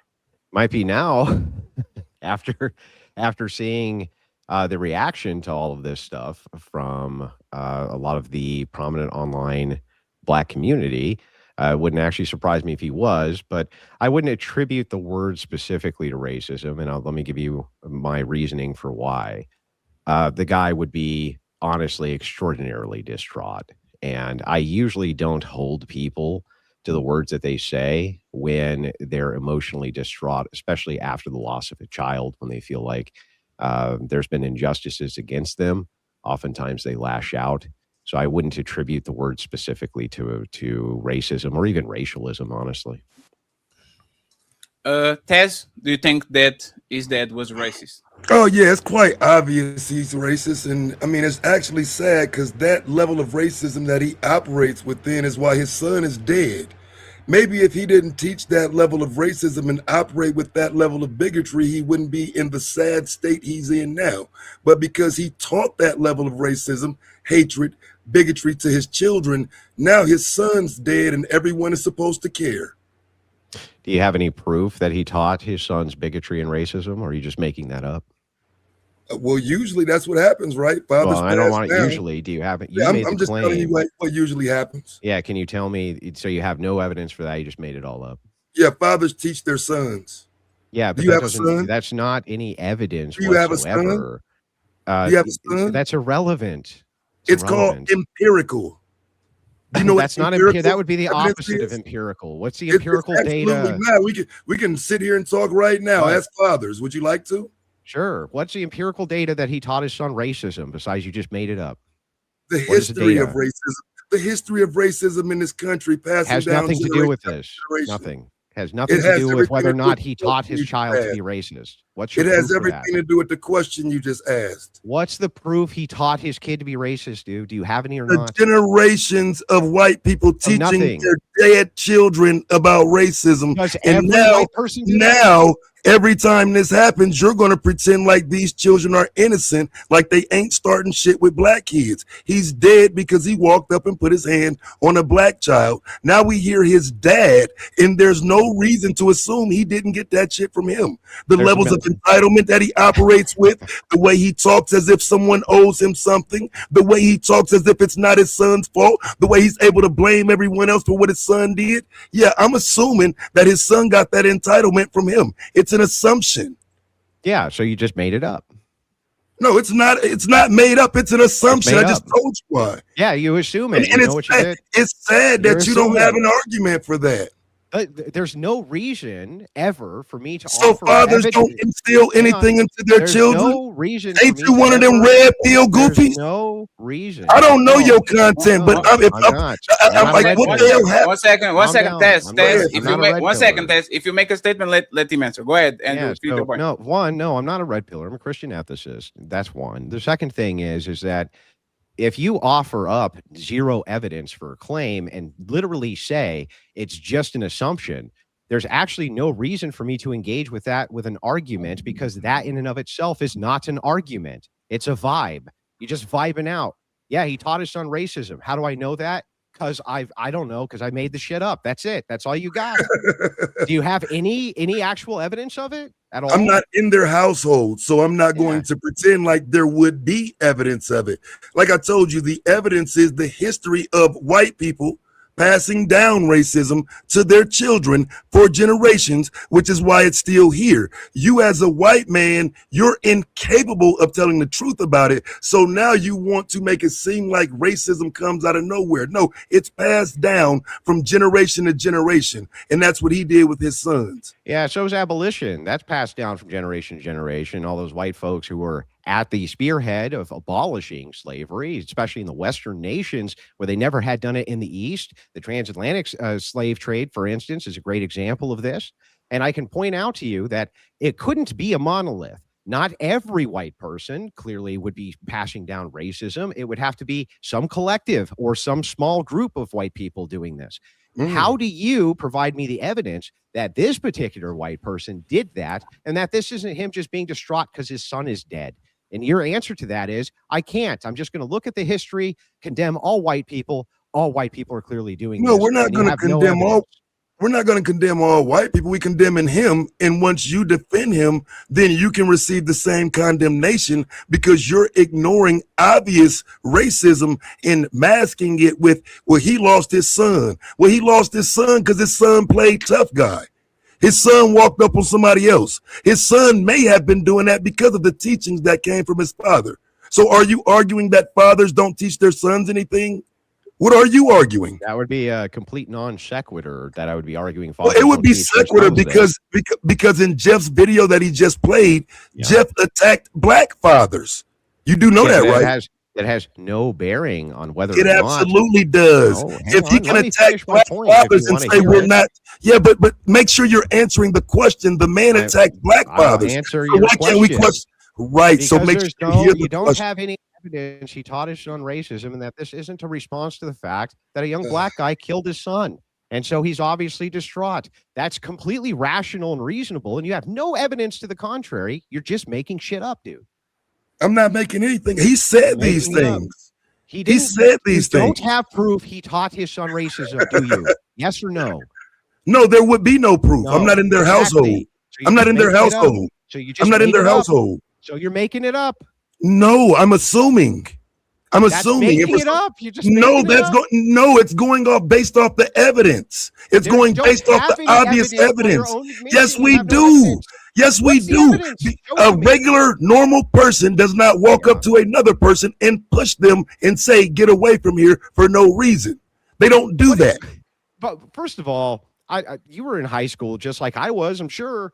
Kids fought with each other all the time over obnoxious. We're not talking about fighting. We're talking about walking up, pushing somebody, telling them to leave. Bully tactics. All the time. Why was he trying to bully Carmelo? It happened at lunch table. I'm asking you a simple question. Why was he trying to bully Carmelo? I'm trying to answer it. So please do directly. I don't think it was bullying. It's confrontation between two young males. Happens constantly, especially in high school. One of the young males is sitting down. One of the young males is sitting down. The other is standing up and pushing him. Yeah, it's a very common scene in high schools across the United States. No, it's States. not common. Yes, That's called. If the white kid was sitting down, it would be called bullying.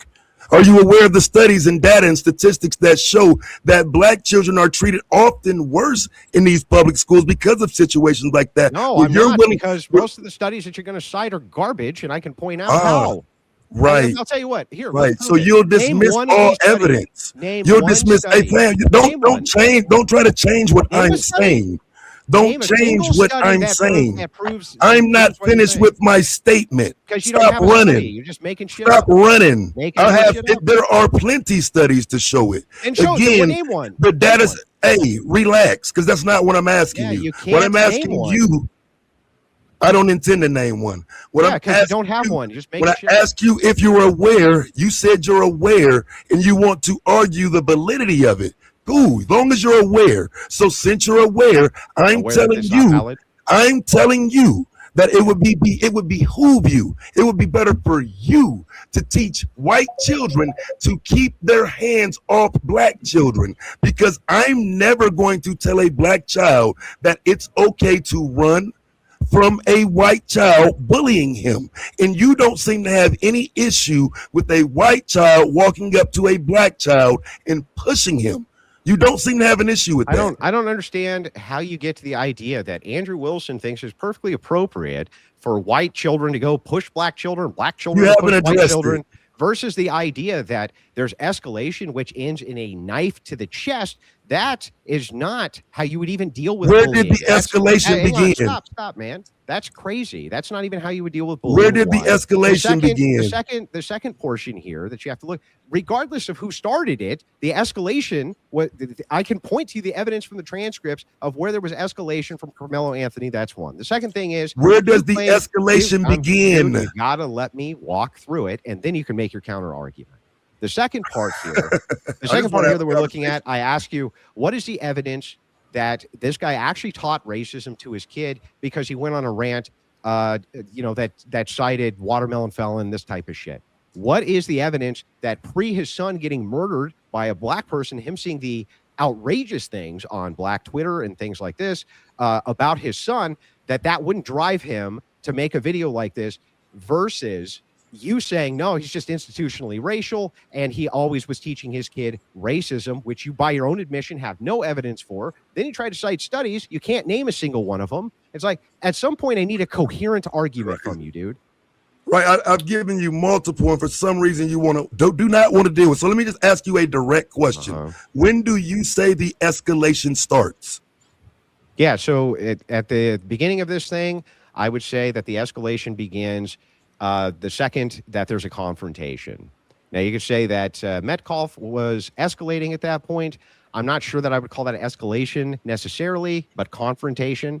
Escalation goes when it starts moving into the violence sector, or somebody says, like in the video with me, I'm going to walk over and smack you. That's very, very different than confrontation. So that's called not answering the question. I'll ask you again. Where does the escalation start in the scenario given? I think the escalation starts when he starts rifling through the bag. That's when it begins to escalate into the next level. So it's not an escalation when they're asking, "Who are you?" We just walk through. That's confrontation, not escalation. So that's not escalation for a person who's not bothering you. It's not escalation for a person to walk up and stand over you. That's confrontation, not escalation. It's not. No, it's escalation is escalation. Do we need to look up a definition for escalation? So he's saying confrontation is what happened when he asked him who was he. Escalation would be when he put his hands on him. There's an escalation. When he starts putting his hands on him, or right, his but there's a gradual. Hold on, Taz. Hold on, fam. Please, Taz. Hold on, fam. Go ahead. What is it if someone comes over you, says confrontation?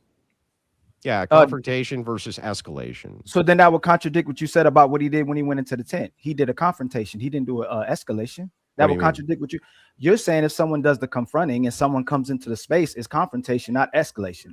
That's what you mean.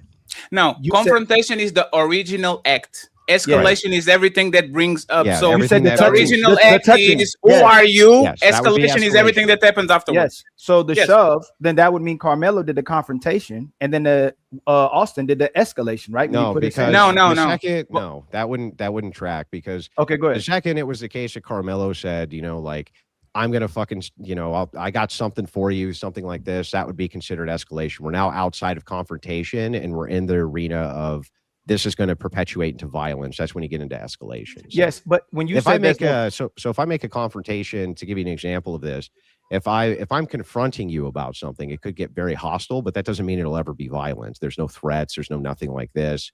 That could be considered confrontation. Escalation here would be the second there's an introduction of possibility of violence. Yes, but if I pull, if I pull my gun on somebody and I feel like they're doing something. Is that okay? So that's what I wanted you to say. That's instantly providing the idea of violence. So when a cop pulls his gun on somebody, he's escalating the situation, or is he de-escalating?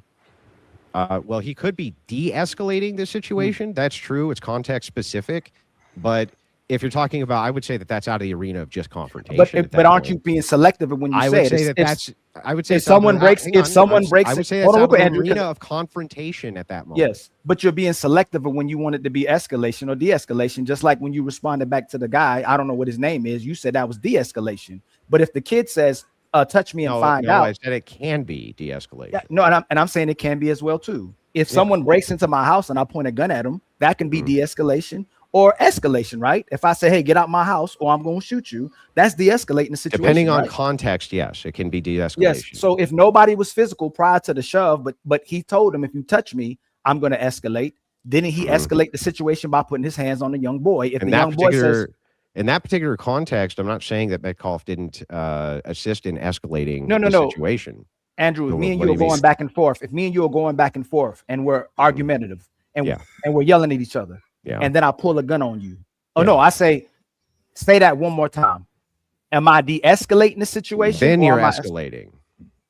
No. If I tell you do it one more time, you got to a certain place of where my boundary is, and I say you do that one more time. This is what's going to happen. Am I de-escalation? In that specific context, it would be escalation. It's like a dare at that point. If you don't do it, it de-escalates. If you don't do it, though, right? No, that would still be. I would consider that still an escalation in that specific context because that's a dare. So like an example, if you look at the video with me and Wes Watson, I didn't say that one more time and watch what happens. What I said to him was, do you usually threaten people who are armed in Florida? Right. The idea here is distinct. Now, if I said, say that again and watch what happens, yeah, that's going to be considerably an escalation by every metric I can think of. That's not a warning. That's not no, de-escalation. If I say, that's an Andrew, escalation. That's totally a warning. It has to be it's de-escalating. I'm telling you, if you get in my space, if you put your hands on me, this is going to go somewhere else because nobody's. Hold on. In some specific context, I could agree with that in some specific context, but in this specific context, the framing is important. So hey man, hey bro, leave me alone. Yeah, saying, hey bro, leave me alone is not the same as hey, fuck around and found out. Yeah, exactly. That's two different the second you hit FAFO or something like that. There are escalatory and de-escalatory warnings. They're both fantastic. It's the epitome of it. If I didn't do so, if he didn't touch him first, he said, do something and find out. He didn't touch him. He didn't put his hands on him. Right? Escalating. Hold on, real quick. Escalating would be he becomes physical. He does something out of the confrontation. No, I don't agree with that. First.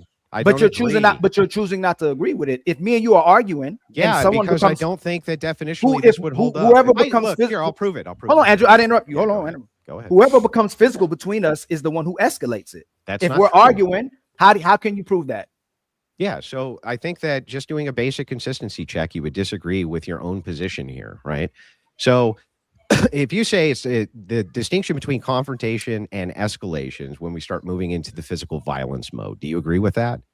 Say that one more time. So when we start moving towards the physical violence mode. Yes. Okay. Yes. Do you agree with me that words can incite that? Words can incite violence. Yes, I can agree to you. So then if you agree with me that words can incite violence, then what you're saying is that in the cases where the words themselves are inciting the violence, that would be considered an escalation. That's the point. Yes, but the person who puts their hands on the person first escalated a physical altercation, correct? It's one thing for us to be argumentative verbally, but the person who touches the person first escalated a physical altercation. That's a both. Well, now you're in a both and situation. No, I'm asking you, Andrew. It's both and. If we're escalating, our tempers are going up. We're flaring, right? Yeah. The person who touches the person first Fatty, is the person. It would be both and. So like if I say, go ahead, punch me in the face, motherfucker, and then you fucking haul off and punch me in the face. Are you saying I didn't escalate that? No, I said no. You had the possibility of escalating it. You didn't escalate. No. I'm doing what you. No, your words.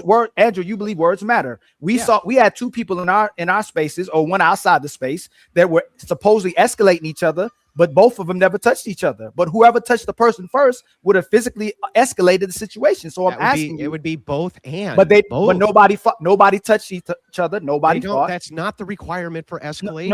No. Ali, it's not important because escalation is everything that will aggravate or augment the situation. So if it's words and small things, or if he's punching, which is a massive gas to the fire, all is escalation after the original confrontation. I agree. So like the levels. But in our society, even in school, the person who touches the person first is the person they're gonna go to first. He touched him. Like they might have argued, they might have said crazy stuff to each other. We're going to address the person, but I'm not disagreeing. And by the way, friends, give me just 1 second, friends. Everybody's saying that Marwan wants to join. I don't know where to send him the link. I put it on Discord. Do you want me to text it to him? Yeah, please send the link to him so he can join because I have no idea. I sent the link to his show. I sent the link to the IG. I think he was on Discord. Myron, I'm gonna DM the link to you on X, bro. Thank you very much, Andrew. Yeah, no problem. Let's go back to what we were talking, right, Ali? What is the importance of the escalation versus confrontation? Like, what's the importance of it? It's the the position on when someone can use to stand on their ground or self-defense, and when you can act or when you can't act. In the school confrontation, the person who puts their hands on the person first typically is the one who gets the punishment. That's yeah, but you see the nuance there of typically. No, there's no, hold on, no, Andrew.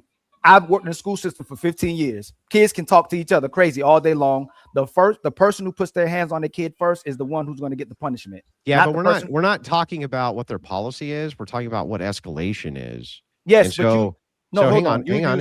Hang on. I just let you go, man. Let me at least respond. Go ahead. Okay, go ahead. Let me at least respond here. Okay, so in principle, I'm even willing to grant some nuance, and the nuance is that it can even be the case that sometimes verbal threats act as de-escalations. Okay, like for instance, cops in a hostage situation, and he tells the fucking person, "Get on the ground, or I'm going to shoot you." Right? I think that there's a bit of de-escalation involved there. I don't think that necessarily in that particular context would be considered an escalation. It just depends. It depends on the specific situation and why. Now, when you're talking about escalation itself, you can, if I say to you, punch me in the face right now, motherfucker, and then you do it, I'm considering that I escalated that situation, not de-escalated it, right? Even though I didn't do anything violent first, you did. Yes, but I think you're being selective with your discretion. If me and you got into it's a selective discretion. If me and you got into a physical altercation, and I'm gonna say you happened to take my life, and you showed remorse, you cried about it, you told people you didn't mean to do that, you asked about my wellness, would it seem like you intentionally tried to take my life, or you accidentally took my life? Again, that's going to be context specific. So I could see how somebody could also cry wolf and pretend to be very remorseful because they want a lesser sentence or they want to be viewed in a certain way. And I can tell you cases where that's happened. In fact, it's not always going to be the case that just because you're showing remorse, that means you didn't mean to do the thing. It could just mean that you want a lighter sentence. Again, it's all context specific, and there's even nuance in the idea of escalation itself. But that's what I mean when you're being selective. Just like the father, he didn't go with the white. What is it? Pride group, the white man, the American. Yes, it is selectively based on context. Yes, he said he didn't want them to get involved because he didn't want it about race. As soon as the verdict came in and he didn't have no gag order, he said he called the kid a watermelon felon. He said y'all fathers are not in your lives. He called them baby mamas, the black women baby mamas. And he demonstrated that he can show racist tendencies, but he held back his racist tendencies before the trial, before the verdict came in, so he didn't look like that, right? But what I'm saying is, I disagree with this entire characterization. I don't think that there's any good evidence that you can provide that it's not due to the fact that his son was killed in this particular set of circumstances that has driven this guy to grief, and he's lashing out, which is very commonplace in cases like this, that before this happened, that he had any form of, he said anything racist ever to anybody at any time, including. Do you see how this is what I mean by you're selective. If you came on here and said, "What's up, cracker?" you'd probably imply that I have some issues with white people, right? I may be racist towards white people if I say cracker. You can imply it. You may not think I'm a black racist man. Sure, I can agree. Right. I can agree with you. But hold on. But when I'm saying you're being biased, if someone calls somebody a watermelon felon, it would demonstrate some sort of racism. We know the association. That's not what we're arguing. We're not arguing whether or not the things he said could be considered racist. We're arguing rather what the claim was from the opposition was that it's this guy's perpetual racism that he taught his son that led to this to begin with. That was the claim. And it's like, and he's nodding his head. So you can see that's the claim. Hang on. And so my refutation to the claim was, you don't have any evidence that that's true. And he didn't. And he didn't. And neither do you. But you said, Andrew, you say that about everything. So hold on real quick. My answer was hold on real quick. What racist people will say, and what certain type of people will say, hey, those kids, a black boy, a black girl, I sent Myron the link just so you guys know. A black boy or a black girl learns their behaviors from their mother or their father. And you're demonstrating being disingenuous when he says that kid is speaking that way. The child is typically the reflection of their father, especially if your father was in your life. And if your father was absent, typically your mother probably taught you those behaviors. When I worked in the school, can I land? Yeah, go ahead. When I was in the school system, the teachers would say, this is what they learned at home. These kids learn these behaviors at home. So when he says that those children are probably the reflection of their father, you go prove that he taught them that. If the kids, and Landon right now, I swear to God, there's kids that carry guns and go hunting. If someone says, "Hey, Andrew, they learned that from their father," would you say prove that they learned that from their father, or would you typically go, "Yep, their father probably taught them how to hunt"? Sure. Look, again, when we're talking about, you see how you're using ambiguity in language, a bit of equivocation here. You're saying typically, normally, regularly, often, right? Which grants all these exceptions to people who don't fall in the typically, often category, right? Through your generalizations.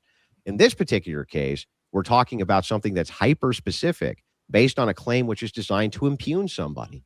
So if you were to say, Andrew, the reason that your son went off and shot this guy is because you taught him how to hunt, I think that claim bears some sort of evidence for it because it's an impugning claim. Now, you're right. Generally speaking, if two guys were walking down the street, two kids, when they had shotguns on their back, and someone said, I bet their dad taught them how to hunt, I'd probably say, sure. I'm sure he probably did. I don't know, but there's no impugning claim there. There's no reason for me to look at the evidence further. I can look at the heuristic and even agree with the typical, but I don't need to grant that this is true with no evidence. And it would actually be absurd to do so because it's an impugning claim. It's not important. And this is not, and friends, the link is for Myron, the other people that are flogging. Please just stay down, please. What's up, Myron? How you doing, man? And thank you very much, Myron, for being here. What's up, guys? How are you doing, sir? Thank you very much for being on the show. It's not important because he's an educated guest. I don't know why you guys keep debating. He's a guest. He's an educated guest. No. Usually, one second, Ali. Usually when you are around, Fatty, please. No, that's the problem I have with Andrew. When Andrew uses that rhetoric when he wants somebody to prove something, but nobody has to prove that. No, that's Ali, Ali, please. That's my point. Think about it.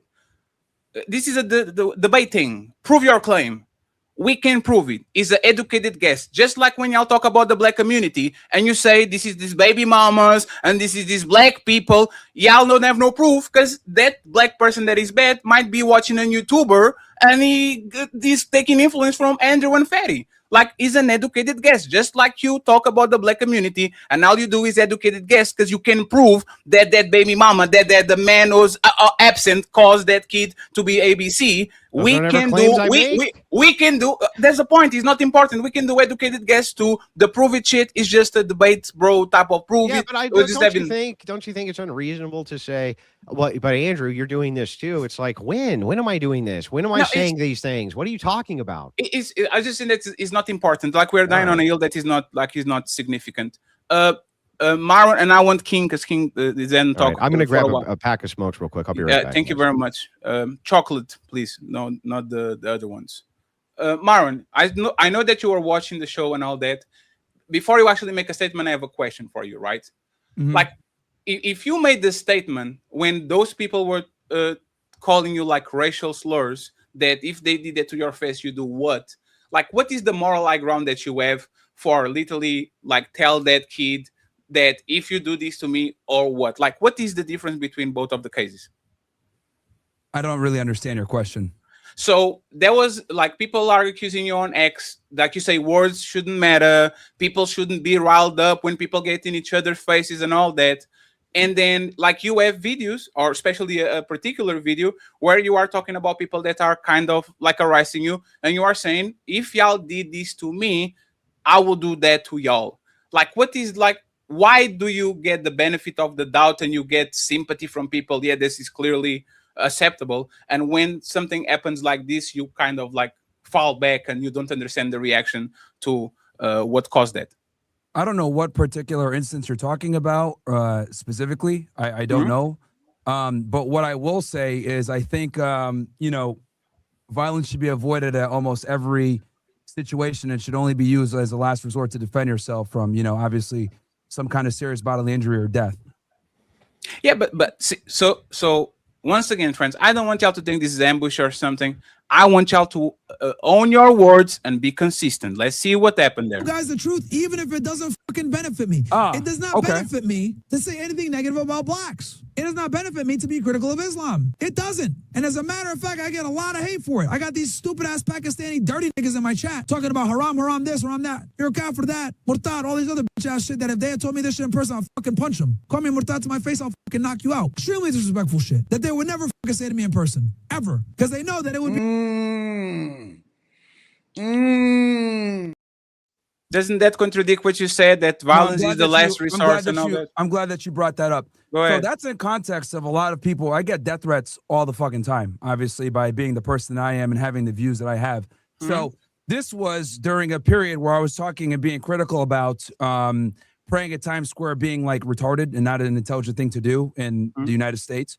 So that's what I was referring to. And obviously I get hundreds, if not thousands of death threats from weirdos from all different walks of life, whether it's, you know, angry Muslims, angry blacks, angry, you know, the Jews. Everybody gets pissed off at me for the views that I have. So that's what I was referring to, is like, that's in context of also people giving me death threats all the time, which I get all the time. So that's what I'm saying. But like, but me to just like knock them out only for that, or to, you know, to have some type of altercation for that, you know, you could get angry a little bit or whatever. But honestly, would I really hit somebody over some words? More than likely, unless they were like attacking me or I felt like I was in some imminent danger, probably not.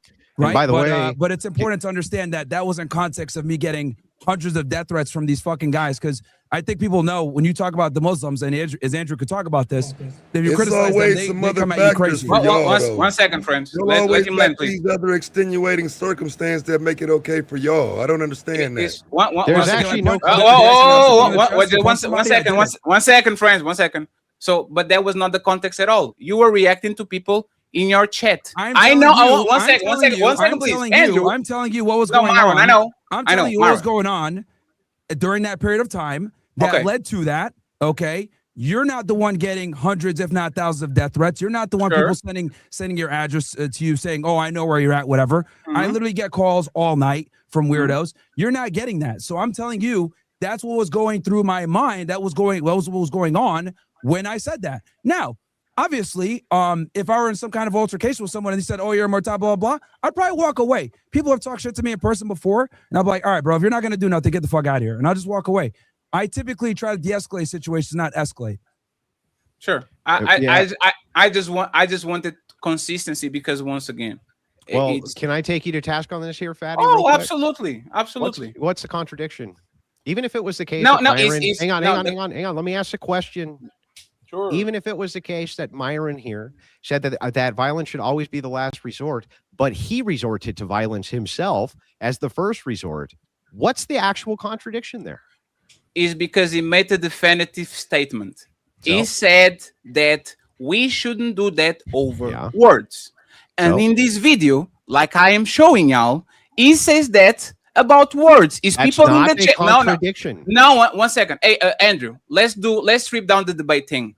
I don't know if it's a contradiction. I don't know if it's hypocritical. I know that 1 second. I know that one statement cancels the other. It can, like you know, not the laws of logic. It can be both, right? One is one, and the other one is a one. If that these would violate the law of excluded middle. So it doesn't. Well, 1 second. So is the law of contradiction, right? Is the law of identity, and is the what is the last law? The one I just said, law of excluded middle. Okay, law of excluded middle. He said it. He said right now. Yeah, but I need you to listen to what I'm saying. No, let me just play what he said, please. And I know what he said. I just because I want people to hear it again. It's not for you. Go ahead. Okay? Go ahead. You know, the point I'm trying to make is I get a lot of hate for my positions because I tell the truth no matter what. Now, someone like Abba, who's a I will tell you guys the truth, even if it doesn't fucking benefit me. It does not benefit me to say anything negative about blacks. It does not benefit me to be critical of Islam. It doesn't. And as a matter of fact, I get a lot of hate for it. I got these stupid ass Pakistani dirty niggas in my chat for it. I got these stupid ass Pakistani dirty niggas in my chat for it. I got these stupid ass. Can you stop playing that over and over? He's mentioning people in his chat, which is words. Chat is not fist. Chat is not chat is words. So. Isn't he contradicting what he said that violence will be the last result over words? You know what I like about this? Listen. Hey, I'm just here. Go ahead, Andrew. Say what you got to say. Then I'll come in after. Let me explain this so that you understand what a contradiction or hypocrisy is. If I say people should not murder, and then I go out and murder somebody, that's neither a contradiction nor hypocrisy. It's still true that people shouldn't murder. It's still true that they shouldn't do this thing. Yes. It's not hypocritical either, because I'm still consistent within the belief structure that they shouldn't do that, even if I did. So even if Myron says violence should be the last resort, which he said, and he uses it as a first resort, there's no fucking inconsistency there to even attack him over anyway. Why the guy would even need to defend himself from such a low-tier claim is insane to me. And Andrew, and this is why I'm not taking this to the debate university and to the verbal combat. I'm taking this to public perception and to common sense. Myron might not be... One second, let me finish. Myron might not be a hypocrite based on the definition. Myron might not be contradicting not even himself. By the definition. He's wrong by the definition. No, but he's wrong by the definition. No, fantastic, but it's fine because I don't want to get on the game of semantics. Another point. Let me finish, please. It's because y'all are going to be. Wait, let me the whole time. Like, no, let me. Sir, respectfully. Let me finish, and then you got it. The whole time, dude. I know. Let me finish, and then you got it. You are a talker too. I don't care about the hypocritical. I don't care about the contradiction, but it's common sense that Maron is doing the rules for D, but not for me. He's pushing a higher standard to a 17-year-old and to everybody that is fighting over words, especially the N-word. And when people chuck the builder, and when people are instigating other people, but then he comes on the stream and he says, if you say this one more time to me, I will do this to you. I don't care about the semantics. I don't care about the debate, bro. I care about the fact that Myron owed other people to a standard that he himself doesn't oblige, like he showed here. He doesn't, and that's the claim that's in question. Y'all got There's no standard he's holding other people to other than the standard he himself still believes, even if he violated the standard. Do you fucking understand that? Ask him the question. He's too fucking stupid to understand it. Like, here's the thing, Andrew. These people are low IQ, bro. Like, yo, dude. Did I stab somebody in the fucking chest? Did I punch anybody? I didn't do it. Okay. So to say one thing. 1 second. Let him finish. No, hold on, y'all. Let him finish. Let him finish. He's fine. Let him finish. Go ahead. Okay. I don't know why this guy's jumping in here. This conversation doesn't concern him. Again, like I said before, I don't give a fuck what you like. Shut the fuck friends, up. It's the last time I'm saying, let the person that is talking finish. Bro, we are going to. Nigga, you still wearing 2026. Shut the fuck up. Hey, Myron, you are on YouTube, Myron. Come on, man. Myron, you are on YouTube. This dude's talking crazy to me, man. No, Myron. You see, you are on Myron. Who's this guy? No, Myron. Respectfully, you know that you are on YouTube. There's 13,000 people. No, Myron, there's 13 people literally streaming on YouTube, 13,000, and you are saying I'm on YouTube as well. Myron, but come on, man. You know the TOS. Don't do that shit, man. Okay, well, he started with me, so it is what it is. Oh man. Anyway, go ahead, make a statement. What I was saying. I'm not going to argue what I was saying is this: I'm not the one shooting people. I'm not the one stabbing anybody. I said something, but that doesn't mean that I'm actually doing it. So again, you're sitting here saying like, oh, look, you're being a hypocrite, blah, blah. Am I running around attacking people? No. Am I stabbing people in the chest? No. Am I shooting people? No. So it's not the same whatsoever. And then again, I love how you're removing all the context from what I was discussing, where I was telling you, I'm getting all these fucking death threats all the time.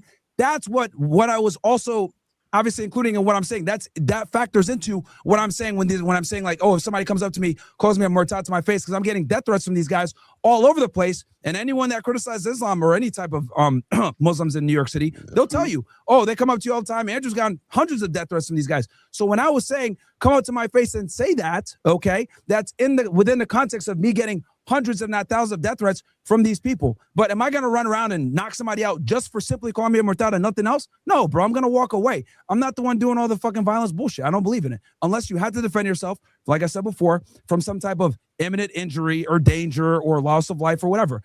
That's what it is. I carry a gun all the time. I'm not getting in shootouts. No, because I understand use of force and using it appropriately and not just attacking people because they piss you off with your feelings. Sure. And thank you very much for calming yourself down and not calling us names, right? No, let me ask your buddy Goat is the one that started the issues here. No,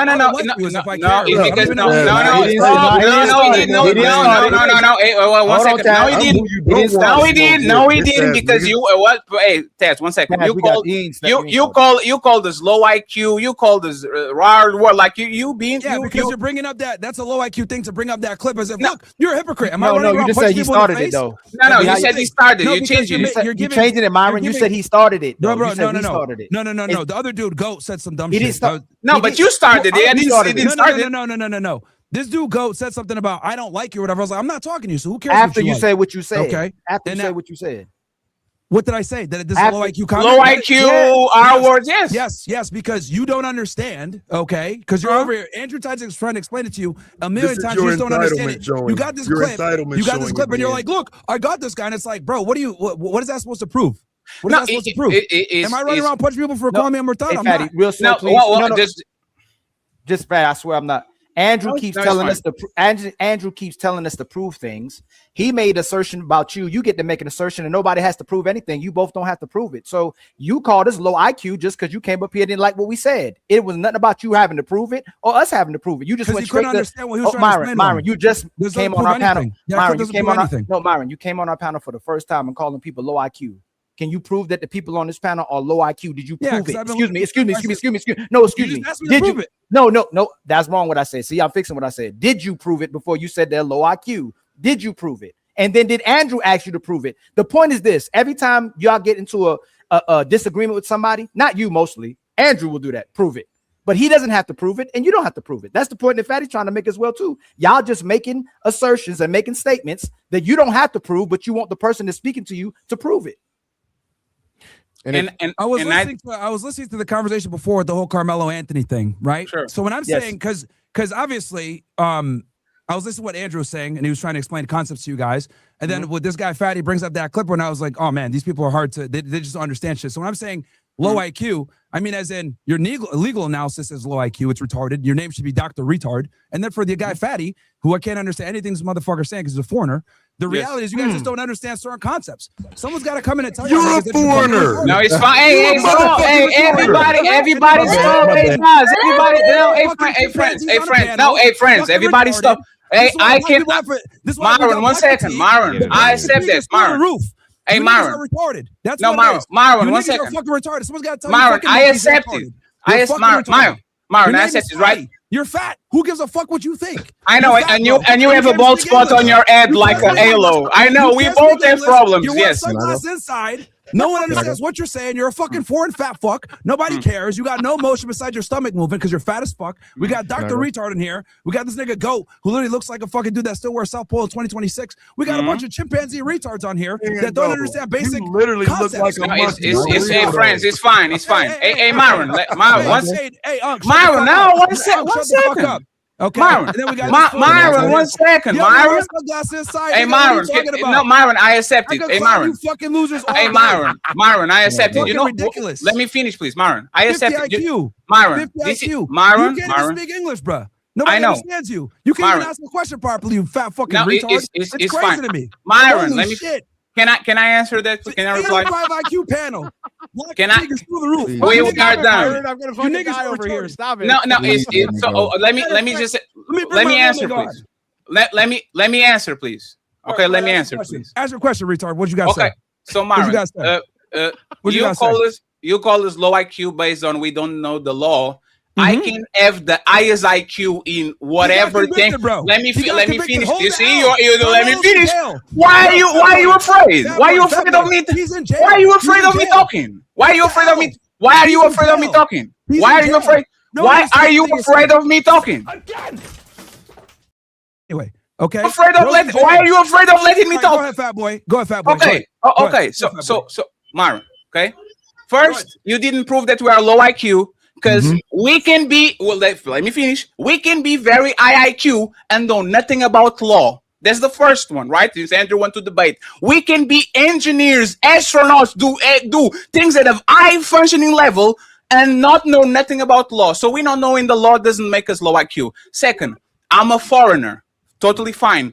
Piers Morgan is a foreigner and you were sucking his dick. Stephen Crowder is a foreigner and you were sucking his dick. Your motherfucking co-host is from Barbados and you were sucking his dick. So respectfully, silence.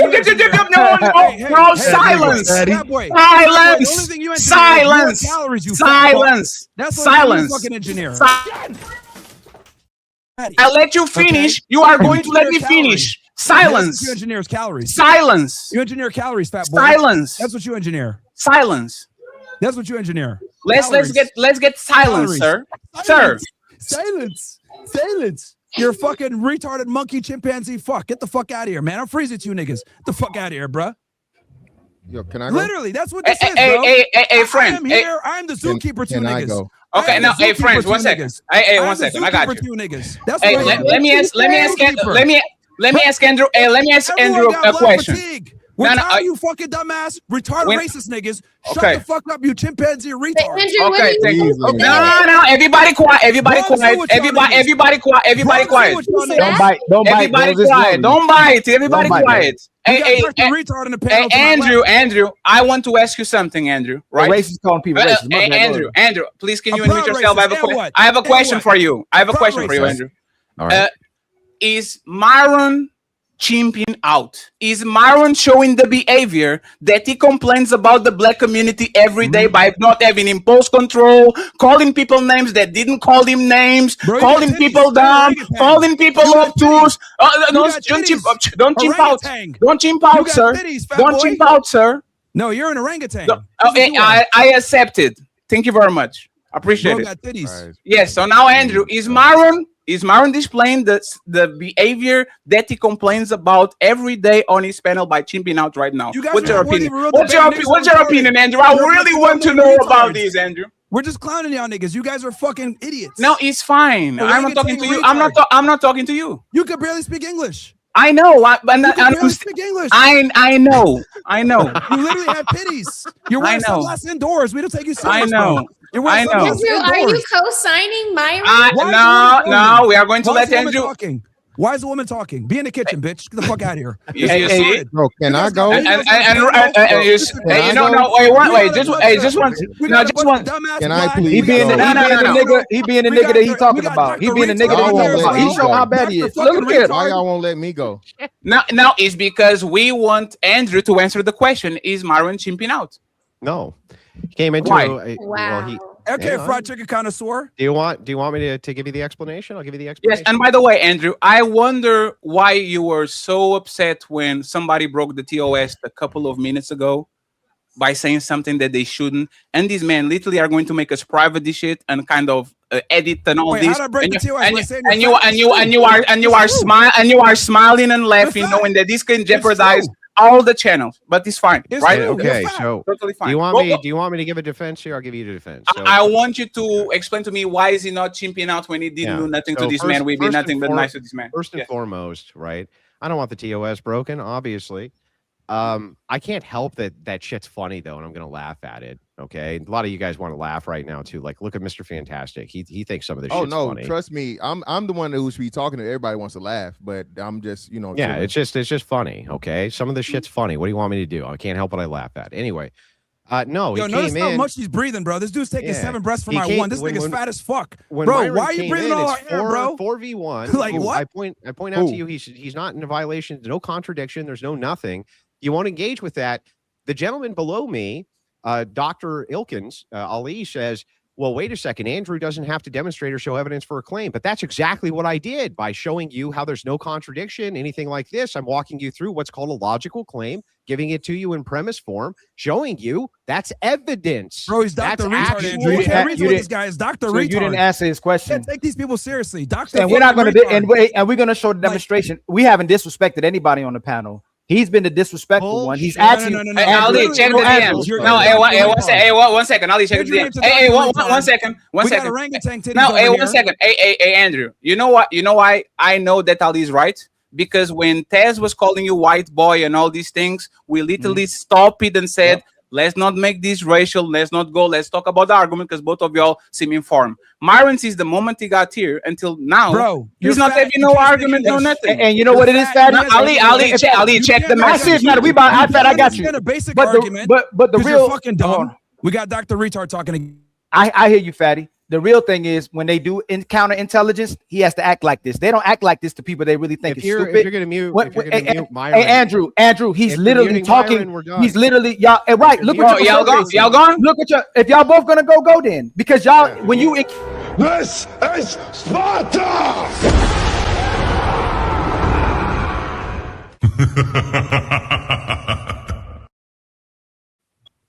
They don't That's do the only answer. If y'all gone, you're gone. This is the only answer. They don't do that with low IQ people. They'll let low IQ people talk themselves into the grave. when they're talking to people who have intelligence and can counter their responses, they always got to do this dumb debate bro stuff. And then they got to actually throw their homonyms and demonstrate they're the racists that they're talking about. Nobody was racist towards them. Nobody insulted him. Everybody was calm and collected and all that. Monkey, chimp. And fantastic. I know you're laughing. Let me have it, bro. No, fantastic. You know YouTube is not playing, man. You know. Well, address it before they leave, though. Address it before they leave if they following a cult. These people call black people niggas. They call black people ignorant and stupid, while a black person who's supposed to be the representation of a high IQ and high value man comes in and calls black people niggas himself. And Andrew says, no, he's not doing nothing. He's not doing nothing wrong. Like, he's a foreigner himself, but he's foreigner. No, he's supposed to be half black, but he's a foreigner too, disrespecting a foreigner at the same time. He's showcasing the exact behaviors they're against, while everybody was respectful to him on the panel. So their co-followers, their fans can see exactly what happened. We had a civil conversation. He went what they call chimp or acting like a nigga. He went nigga out. He acted like a nigga. Nobody on here acted like a nigga, but the nigga who came on the panel. Fantastic. You can get it afterwards, right? I'm just saying. I didn't have a problem with nothing that he said. You fat. Yes, I am. You are a foreigner. Absolutely. I don't have a problem with it. But this is what we call chimping out. I believe that Tess, even though it was kind of throwing the white boy shit, at some point Tess was debating the topics. Like, bring something. Talk about the inconsistency, all this shit. This man is talking about nothing. He's just chimping, you fat, low IQ, A, B, C, D. And this is the point. Should we bend over to accommodate people that are treating us like this? These people clearly don't fuck with us, respectfully. Because Andrew was acting well until he came in, and all of a sudden he's acting the same way. Oh no, that's not chimping out. They just saw he supported the token blackie or the supposedly token blackie, right? But Ali, look at, like, it's not that we are not antagonistic towards this dude whatsoever. We prepare, we put him on the song, we make sure that, and again, it's like the lack of clout and respect. Like, what the hell are we doing here? And fantastic, once again, I grab you because I know what's going to happen if I put you up. You and King Riches. King Riches, it was the same thing. Yeah, we had to King Riches, like, what he was, hey, King Riches, calm down. Everybody calm. What the fuck are you talking about? Everybody calm. Why are you saying calm down? Because he wants a reaction to then clip us and to say, look at the monkeys, look at the chimps chimping out. Nobody gave him no energy. He ended up chimping out. We caught him, in my opinion, on the Wes Watson situation where he literally was instigated, you being raped in prison and all that. We caught him on the height shit. He was way smaller than Metcalf. Thank you very much, Channel, for actually doing that. We caught Marvin on the nobody should fight in 4 words and then threaten people on the chat for words. And when these people are stuck and they got caught over and over again, what do they say when people lose debates? They start insulting people. Yes. It starts to become personal. It starts to become, you are low IQ and you are dumb. So respectfully, once again, I appreciate y'all being here. We are trying to be nice, but we have boundaries. We have rules. And clout will not make us not Frank Castle you.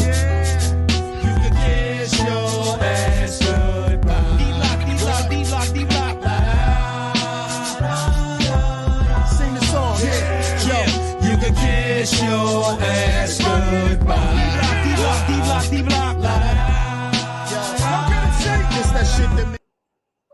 And we have the ladies first, the infamous ladies first on Friday. Mr. Fantastic and King Reaches. We go to the rest of the panel, and then we kind of close it out because at this point we kind of run the distance. Okay. And Mr. Fantastic, sorry for not letting you go. Fantastic. Yeah, man. Yeah, man. Because I've been waiting to say certain things to certain motherfuckers, but they ain't here now, so it is what it is. I'll get opportunity again another time in life. But listen, man. Yeah, I'm actually on the thing where people can be radicalized. You have to understand the context of the father or whatnot, what have you. He showed an olive branch, the stuff that we're saying, and then he even said, you know, here's something for you, as to where he was just like, they're gonna call me racist anyway, so here's some racist shit, right? So again, I think everyone has some level of racism within ourselves, because we are biased by our own groups, our own tribes. Black people are told about how white people are racist and they're always trying to get up over on you and stuff, and white people are told how black people are violent and all these different things and so on and so forth. And I think with him, he experienced the worst possible aspect of it because his son was killed, and then he couldn't say things for over a year concerning anything, and his family was attacked. He was attacked. His family was attacked. They were doxxed. They were swatted. So many lies and things were told. So many insensitive things. You know, even people laughing and joking about his son being murdered. So I think that it's reasonable to understand that a person can be radicalized to racism or anything. You know, it's not just, you know, it could be they tell you this. I forget what the movie was, Fatty, but it was a movie about where Brad Pitt was in the military and he's like, you kill one, you make like 20 or something, right? Mm. So I think this is a situation that happened to Jeff Metcalf, because like I said, for all intents and purposes, even once he had decent things to say about Karmelo and saying like, hey, he didn't feel like he was an evil person and he did it, and you know, he did it out of spite, he purposely did it once it first happened.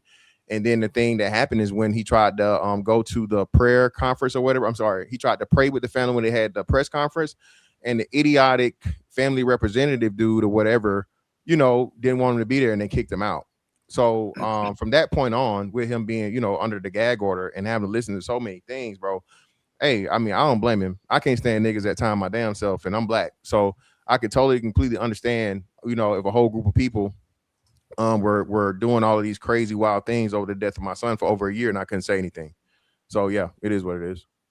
Once again, I appreciate you. And King Richard, I said the same thing with Fantastic. Both of y'all, I know y'all are wolves. And once you see some shit, y'all going to go get it.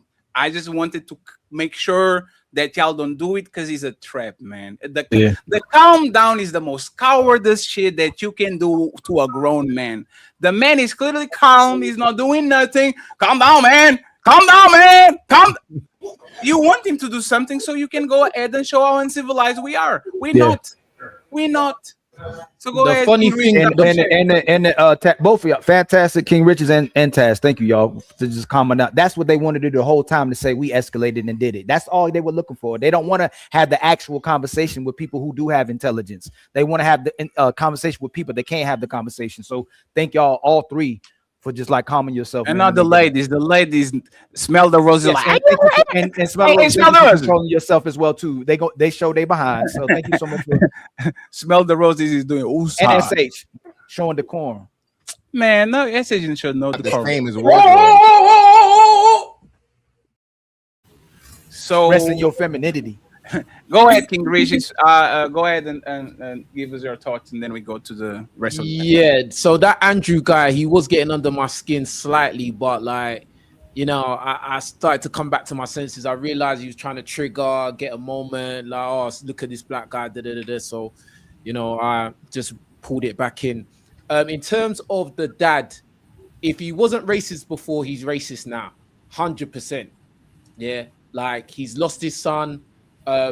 Apparently he was trying to, you know, connect with Karmelo's family in one way or another, and you know, he got kind of given the boot. So that, in conjunction with all the stuff that a lot of, like, you know, black people have been saying online, or you know, directly to him and his family, it wouldn't surprise me at all that he holds them views now. It wouldn't surprise me at all. Do you get what I'm saying? And like, to be honest, to go through a traumatic situation like losing your child, right, that's gonna have a long-lasting effect, if not a lifelong effect on you. So it wouldn't surprise me at all. But that Andrew guy, he's just annoying. He's just like, bro. And the irony of this is like, the reason why I kind of calmed down as well, because I literally came from sparring to this live stream. So it's like, when I listen to people talk all this crazy talk, I do this, do that, I'm just like, bro, like, you're not me. I know you're not that thing. You're not that thing. Like, you're not.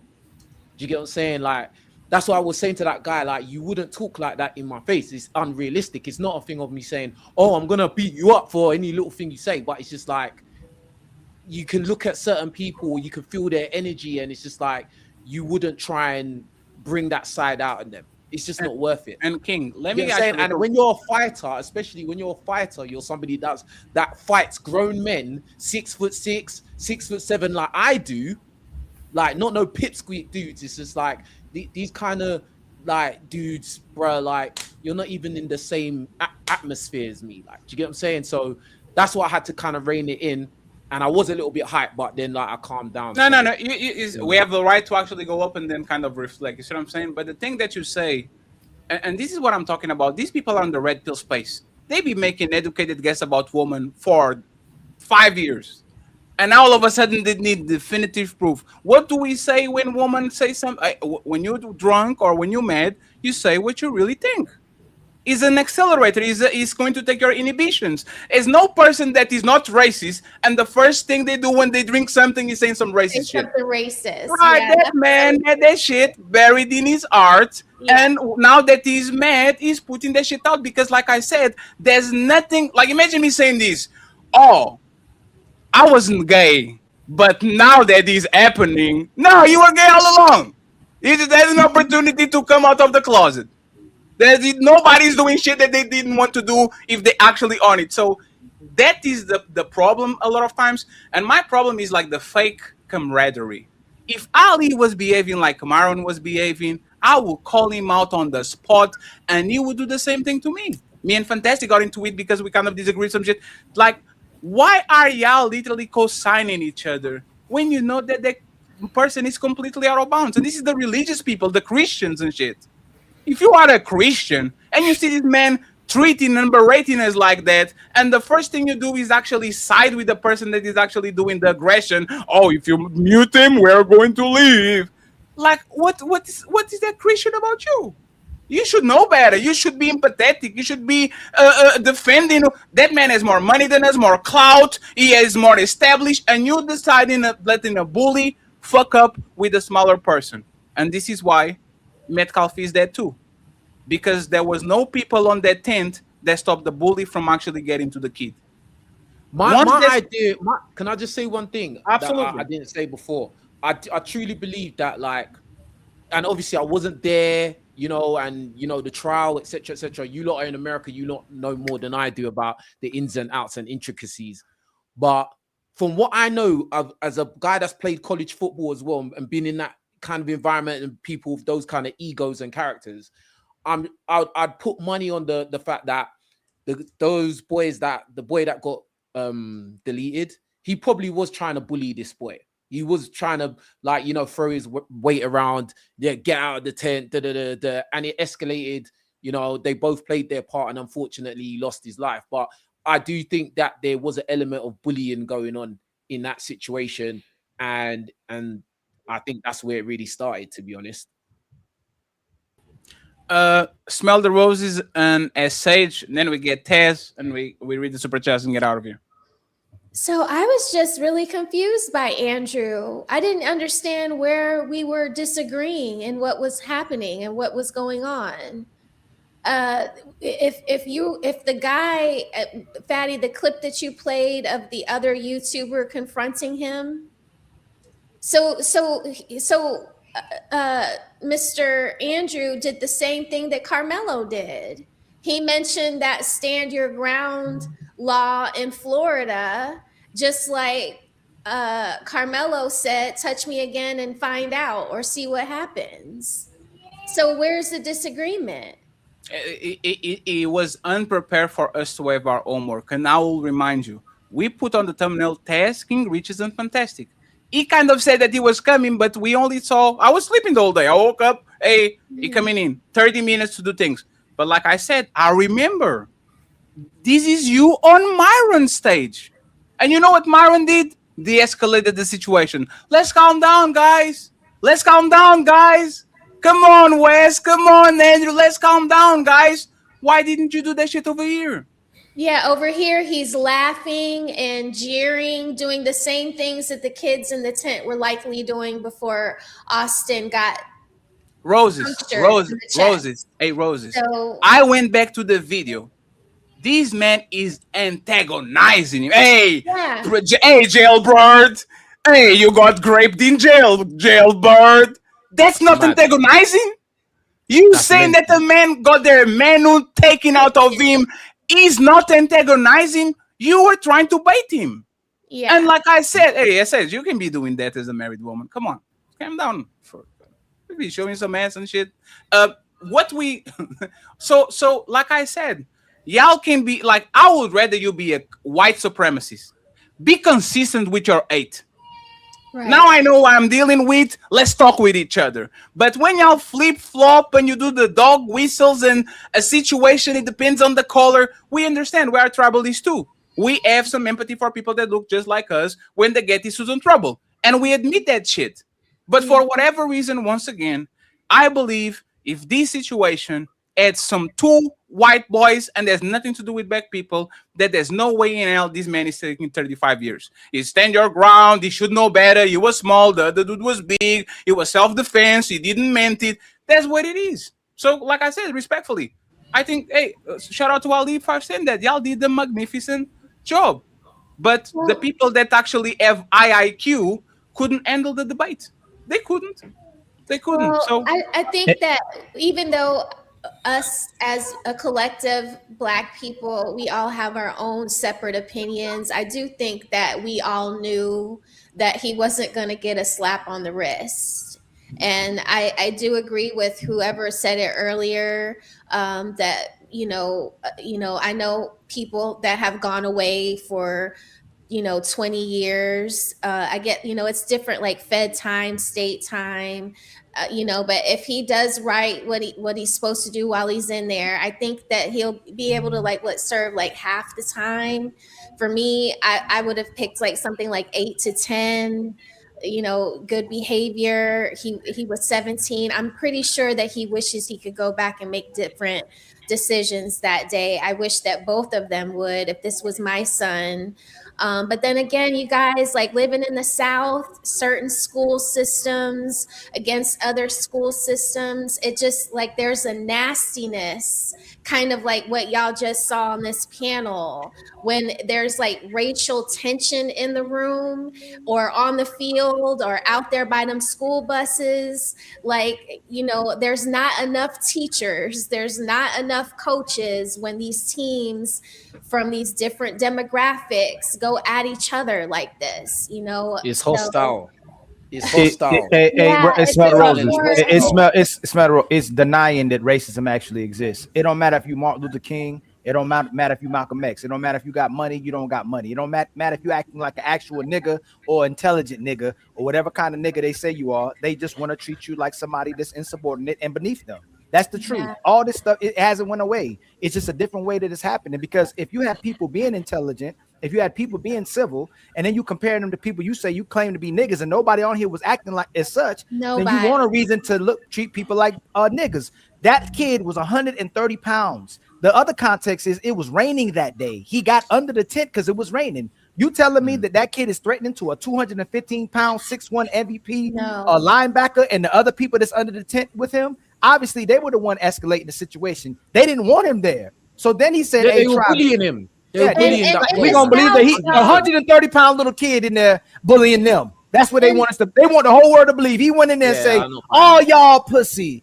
I beat all of y'all. 105, 130 pounds. First, it's raining. You got under the wrong tent in Texas with kids who's taught to be racist from their racist parents, and we don't conflate it with all. We ain't saying all people racist. Whoever was under that tent and whoever did this jury, we obviously you picked the jury. You still didn't put jury. It should be jury of our peers. They're gonna say, how tall is Karmelo? How tall is 5'8"? Karmelo? 5'8". He's 5'8", 130 pounds, man. The Wow. dude, the dude is an MVP linebacker. He's 6'1", 215 pounds. Wow. Like who's threatening who? Like Ali, and it was his point, not our point. He said, Wes Watson was way bigger than me. Have you seen that? Fantastic was like, no. Fantastic. I swear to God. I thought the dude was 6'2". I'm the little fella Federation detector, bro. I know a big motherfucker for real when I see one. And he lying by saying that when he said what he said to the West dude is de-escalation, but what Karmelo is saying isn't de-escalation. If the boys obviously saying, yo, touch me and find out. Anything, anybody, if I feel threatened and I make a threat back to you, I'm trying to de-escalate the situation. I don't want to turn up. But if you touch me, something's coming with it. And Ali, think about it. Hey, Tez, think about this, right? On this situation, he said, so you threaten men on states that have stand your ground. Isn't that the same shit?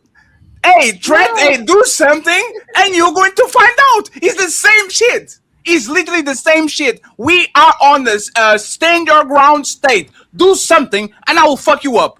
That's what it is. And It's the what same shit. Andrew demonstrated is why white men like to get certain black men under their tailcoats so they can get them to do the dirty work. They can say nigga free. Y'all some dumb, stupid niggas, retarded and unintelligent niggas. So you can get a nigga to do it. So it makes it land even harder by a black man doing it. That's all they do. That's why they want black people around them just like that. So he can co-sign everything he said. That's why everything Myron instead of Andrew said, "Hey Myron, yo, they invited you here. You out of line, man."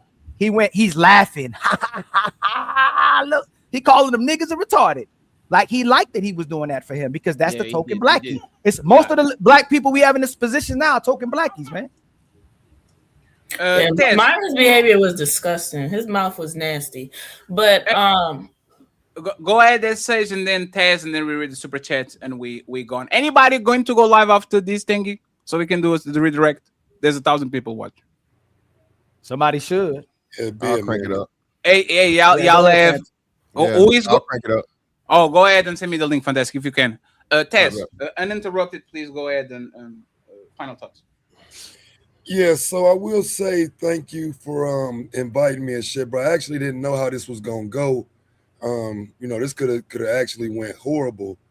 And I do appreciate how y'all handled that, bro. You know what I'm saying? Sometimes it's a question of how niggas might move. You know what I mean? So I do actually have a great appreciation for how y'all handled that. That was kind of nasty how, you know what I'm saying, they tried to pull rank. And I'm thinking it's because, they kind of got bigger names and whatnot. And, that's integrity that y'all showed with that. So I do appreciate that along with the invite coming. And, you know what I'm saying, we ain't always on the same side of conversation. So, yeah, I mean, y'all ain't even have to extend that level of grace to me, but I appreciate it. And so I did want that to be stated.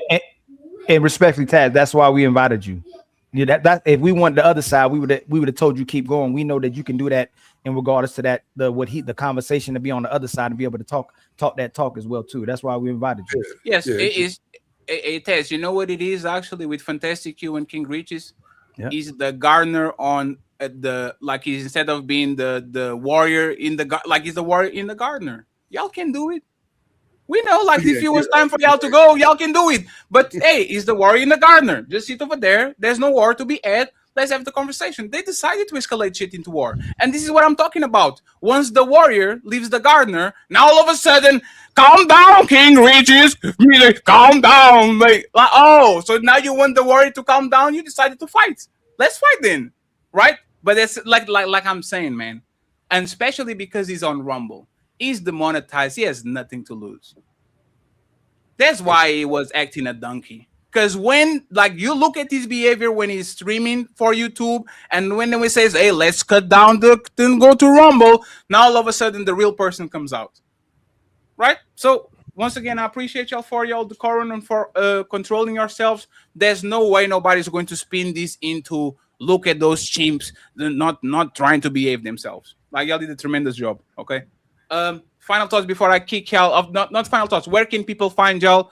All the links are going to be in the description as usual. Okay, everybody's going to be getting a collaboration link, all that. Okay, so pay attention. All the clips are going to collab to make sure that you guys get subscribers and all that. Make sure after the show you check their links right in the description. Okay. Anybody has something to say, especially where they can find you? And before I'll just say one thing though. I was kind of disappointed that we didn't talk about Chud. I was kind of disappointed.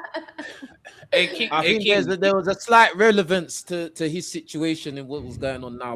And you know what else was going to happen? Once we figure out that we can have a civil conversation with Andrew, in 2 weeks when something happened to Chud, we'll bring the same panel and we talk about it. But there's the thing. The dude came, sabotaged the panel. He decided to be all solidarity. Bro, we didn't do nothing to you. We were treating you with the most respect. Yeah. So you are forcing our hands. Man, I'm going. I appreciate you. I appreciate you, Tess. But you are forcing our hand. Either we open our asshole because you're famous, or we do something. And the answer is we have to do something. Because like I said, we're going to get there one day. We don't need to be subservient to people that are bigger than us just for the sake of this. Okay. So King Riches, where can they find you, man? King Riches on YouTube. Make sure you go subscribe if you haven't already. Check out my content. I talk about a lot of different things. I just want to say thanks to Fatty. Ali, fantastic. Smell the Roses, SH, everybody that was on the panel. It was a great show. And hopefully I'll be back to do more. And I wasn't that vocal today. I apologize. I wasn't that vocal. I'm a little bit. No. Hey, You know what hey, I mean? King, But like it was the You dynamic did was a great. bit weird. Like, you get what I'm King, saying? So you don't have like it's not like we actually have a solid rotation of people with big personalities and all that shit. You don't have to crash out just for the sake, or do have a very we have a strong opinion. You see what I'm saying? Hey man, sometimes you have it, sometimes you don't. So I appreciate you. Thank you very much, King Richard. Thank you, sir. I like the AI still. Are you got the Appreciate you, King. graphics on Smash, bro? You got Hey, the man. graphics on Smash. Hey, we are trying, man. We're trying to make it. I appreciate you, King. Thank you very much for being here. Salute to you. Love, bro. Love, man. Let me give some time to Mr. Fantastic, because I know Fantastic is putting the stream up. Smell the Roses. Final thoughts? That was absolutely crazy. Okay. Like, man, I could not believe that. I was just like, yeah, it's sorry. It's fine, doggy. It's fine. Yeah. The dog is saying time to go to sleep. No, I'm sorry I flew off mute. I couldn't help but say something. I couldn't believe Andrew was laughing like that. No, it's like I said, it's people unfortunately are opportunists. And when I say are opportunists, what's right is right, what's wrong is wrong. If y'all going to sell this religion and righteousness and all that, like why the fuck are you letting people just come in and bullying us? We was very patient. We was very, very patient. So once again, man, And I you don't were get it. calling King Riches and Taz, you were trying to calm them down. And shout out to Taz. I never saw him before. I've only heard his voice. And shout out to you, King Riches. This is my first time being on the panel with you. But Where can people find you, Smell the Roses? with you, with SH, Oh, that's crazy. with Ilkan Ali. I'm going to do a better job than you are doing yourself. No, I'm Smell the Roses. So, yeah, look me up. Y'all know where to find me. That was good. I love them too. What did King Richard say? Fatty, you smash. You smash. Yeah, He's got the graphics on Smash. The graphics. Yeah. Hey, on man. pattern. He's got it. Me and my editor are trying to do our best. SH, final thoughts, and then Mr. Fantastic. Yeah, I definitely didn't have a lot to say today because I was young in the research. But I've seen Myron go viral a few times. I never understood his premise, but what he just did today just made me have a strong disdain towards him. I was offended, disgusted. It was just nasty. You don't need people around you like that, Fatty. I think you should debate people that have opposing ideas to you. Agreeing with everybody, it doesn't make sense. No, but that's the point. We were expecting Myron as a seasoned veteran on these YouTube streets to actually come with a point, and he didn't. Matter of fact, like I said, he got caught off guard because I didn't cut the clip where people are cutting the clip. I cut the clip that explains why. Oh no! Hi, Mr. Fantastic. Yeah. What's up, SH? You wanna pick up where Fatty was, what he was trying to say? Yeah, sorry. I was just saying that, like, no, I was saying hi to Mr. Fantastic because I got my emote from Yeah, you welcome. Damn, they have a brother. Not the same as Warrior. Is neck and neck with two of my favorites. Shout out to you, SH.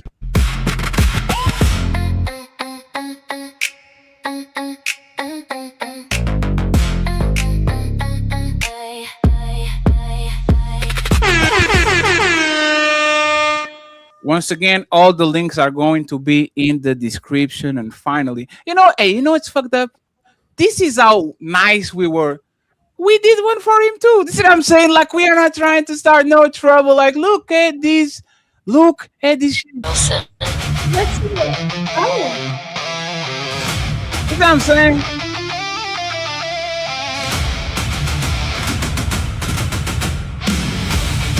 Like, does it look like we're trying to influence? You know what I'm saying? Like, you be extra nice, and people just elbow.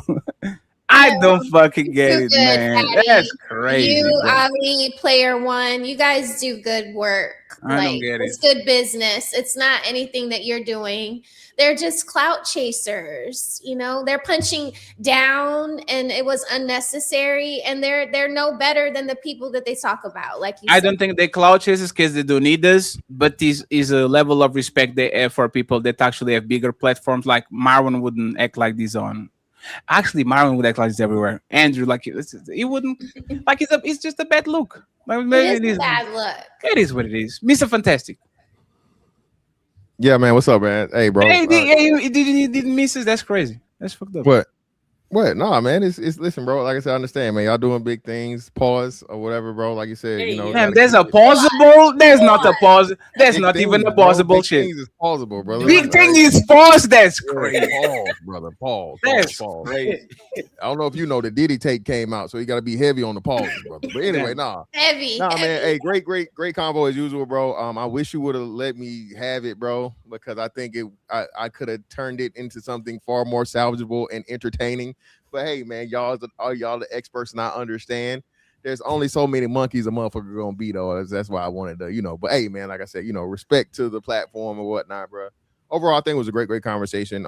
This, especially covering this topic. And I know you guys like to try and stay away from the racial things, but this is a very serious conversation that need to be had because it's a lot of a lot of opinions, a lot of emotions and things going around this. So just appreciate you guys for covering it. And I'm gonna hop over here and so I can crank up the other live and just send people over. But you know, I appreciate you, bro. and I'll send people your way. And thank you very much for working with this foreigner. I appreciate it. That's great. Everybody can work with foreigners. Everybody. Hey, Stephen there's nothing Crowder. wrong with being a foreigner. That's crazy. Everybody. Stephen Crowder, Russell Brand, motherfucking Evie Connect, Alban Preach. Everybody can work with foreigners. Motherfucker. You don't even talk English. Surprise. I didn't say I had the New York accent. God motherfucking damn it. Oh man, oh man, oh man. It wasn't on my bingo card that I will be called a foreigner by Marut Alfdu from South Sudan. it wasn't on my bingo card, but hey, man. It is what it is. Friends, y'all can join our shenanigans on Discord, okay? You can join our shenanigans on Discord, join the Patreon, and you get access to all the songs we play and to the Discord where we talk our shit over and over again. I might be having to send people to Mr. Fantastic. Let me read these super chats and cash apps, and we are but friends. Appreciate y'all for being here. Thank you very much. SH, King Riches, and smell the roses. Get the hell out of our house. This is Sparta!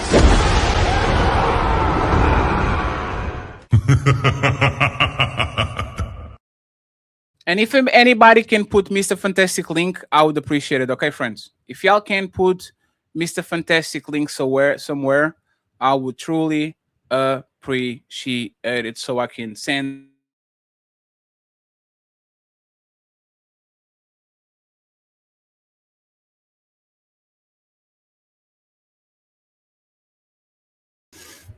I guess I'm back. Let me read these cash apps and super chats too. Shout out to Brandon for the 100, and then he sends another $80. Oh my God, Brandon, Mr. Mac saying, "Fatty, what up? I got you today, my man. Oh my God, thank you so much, Mr. Brandon. I appreciate you."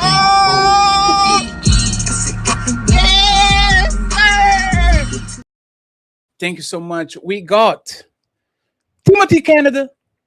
Thank you very much, Timothy. He says, "I really enjoyed the content. I appreciate you, Timothy. Thank you very much for being here and donate to the cash app." Cha-ching. No. Tony, get me the link for the show. I think that's what Batman is doing right now. Let me confirm. Oh, okay. It's live. is live. So we're going to do this.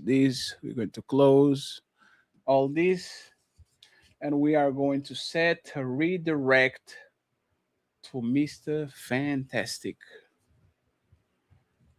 Friends, there's 100 and something super chats. Their opinion is valuable, so stand by so I can actually tell you what it is. And shout out to Big Ed Abrams in the building. He said Untouchable Empire Bay B. The Untouchable Empire, baby. Thank you very much. I appreciate y'all. Thank you. Now let's go to the motherfucking super chat. Buckle up, everyone. It's time for some super chats.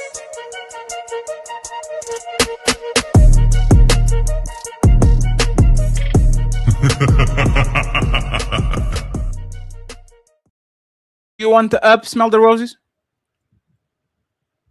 Wait. Yes, you are. I wanted to say thank you for the people that cash apped me. Say that you can say the names. It's fine. I have time. Okay, sorry. It was Big Head Abrams. Thank you for the $10 cash app, and the Genius CEO. Thank you so much for the $5 cash app. Sorry, thank you. She's so polite. By the way, smell the roses. Yes. Are you rooting for Spain or the United States in the World Cup? Come on now. This is Sparta!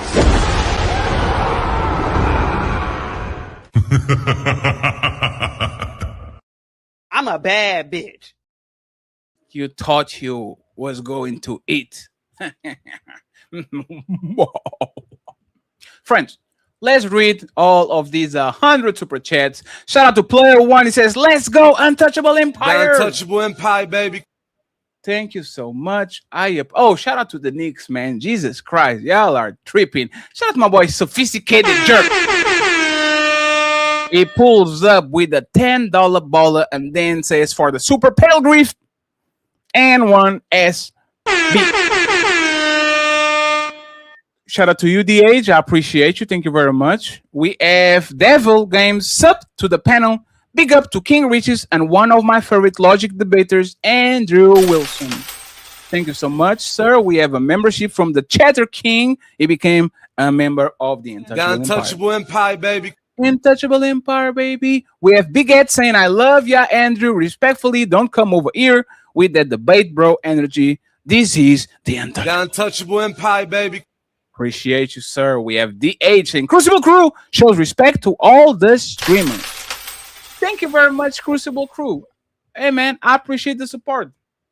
I'm not trying to gain followers willy-nilly. I think we did our best. But once we are threatened and people say, if y'all do this, we are going to do the X, y'all forcing our end.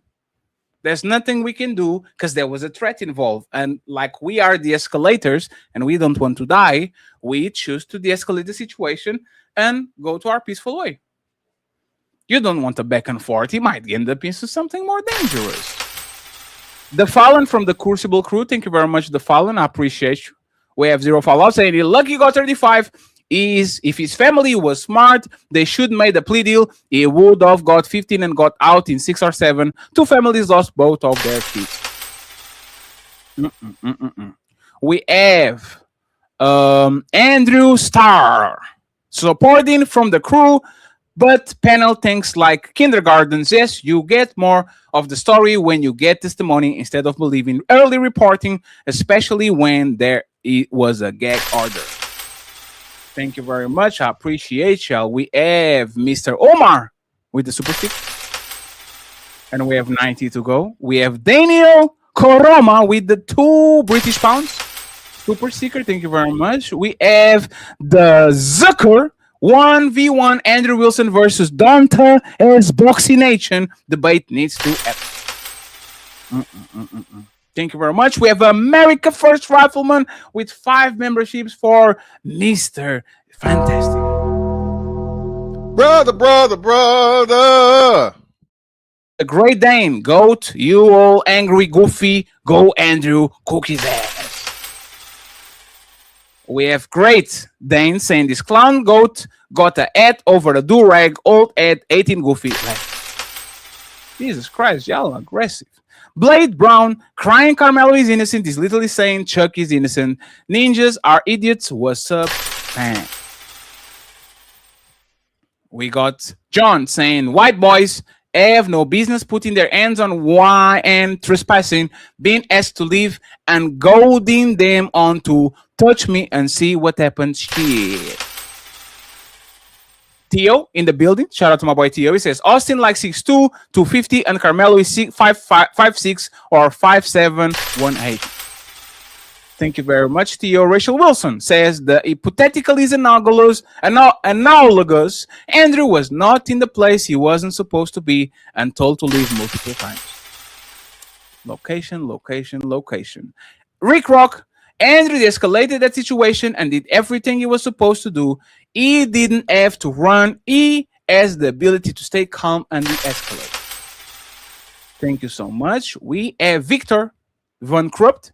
The super panel hasn't made a single good point against Andrew yet. Legit looks like a school teacher having an argument with a collection of 13-year-olds. Embarrassing. Good look after your kids. Go look after your kids. Thank you very much. I appreciate you, sir. We have 80 to go. Drink. Daughter, dick me. Damn. Thanks for the debate. Today I learned certain sectors of population don't understand basic emotions or escalating and have zero impulse control. Oh, damn. You might be right. It just didn't work the way that you thought it was going to work. Super Jazz Insider. Super Jazz Insider. I don't know these names. Super Jazine there. Stop yelling. FFC. Je suis fatigué. Oh, you tired? Damn, that's crazy. Rachel, stop yelling. Just speak at a normal volume like a civilized human being. I actually appreciate the advice, Rachel. You should say that to Maron. America First Rifleman, $2. This is why I live in the country. We have $20 ball from Mac is on the 200. He says, appreciated Ali and Al on the pen. Mac is on the 200s now. Iceman. Fatty is so wrong. Carmelo wasn't allowed to be there and was asked to leave multiple times before he was confronted. Absolutely. And you know what you do? The same way I'll call the cops, go call the teachers, go call the supervisors. You are a student. You shouldn't be doing, there's not a civil arrest. Go call people. God damn it. Lord, do the nerds. Lord of the nerds. The idea that it's okay to want to live dudes that are taller than you is massive. Talk about soft people. Damn. And Carl Anderson comes in with a 10 untouchable membership. I believe that there's multiple so-called black leaders who believe that they are untouchable. Got untouchable empire, baby. Thank you very much, Carl. Always on the back. I appreciate you. We have Iceman. If you're camping, someone walks into your tent and you ask them to leave, you're not allowed to get them out because you are allowed to do that on your tent. That was not Metcalf property. Supervisors, teachers, and people that were in charge, they have the authority to do what they did, not the students, sir. Thank you very much. We have Christopher Scott. According to the police reports, Wes is 6'1", 245. He's 5'8". According to police reports, but thank you very much, sir. We have Peaches. Recent Broadwood County arrest, March, dating violence, domestic. A police arrest report described him as a 6'1" and approximately 250 pounds. 45 pounds. I already showed it. It is incorrect. Odie Shlomo, $5. Ask Andrew if by his logic of escalation, then using a weapon should Chud the Builder be convicted? I don't know his opinion about Chuck the Builder, to be honest. God is the great physician with a $20 vote. He says premeditation isn't a standard used in Texas. He only needed the internet to cause serious bodily harm, which resulted in death. Also, 932-2A, an alive in force can only be used versus another use of force based on probability. Thank you very much, sir. We appreciate you. An extended Delta with the $20 vote. Here is the crucible love Andrew called for. Anyway, you can instigate like Carmelo did and then claim self-defense. Not how self-defense works anywhere. Also, Carmelo could have left. We know because the fight was because he wouldn't. Thank you so much, sir. I appreciate you. We have Shadow the Titan Wasp. Andrew, this is Texas. I have two questions. Would multiple people approaching aggressively be deemed aggressive? Was Anthony F be allowed in that location? Thank you very much, Titan Wasp. I appreciate you. Hard worker. We have Codens saying the main point you dummies are missing is that proportionality. Stabbing someone in the chest is not proportional to getting pushed on the shoulder. You are all brainwashed. Thank you very much. Appreciate it. We have Big Ed saying stand your ground, Lord. To some is an excuse.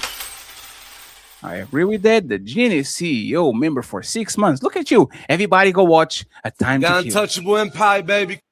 He's doing movies recommendations. Mac King, 3 black people excluded themselves.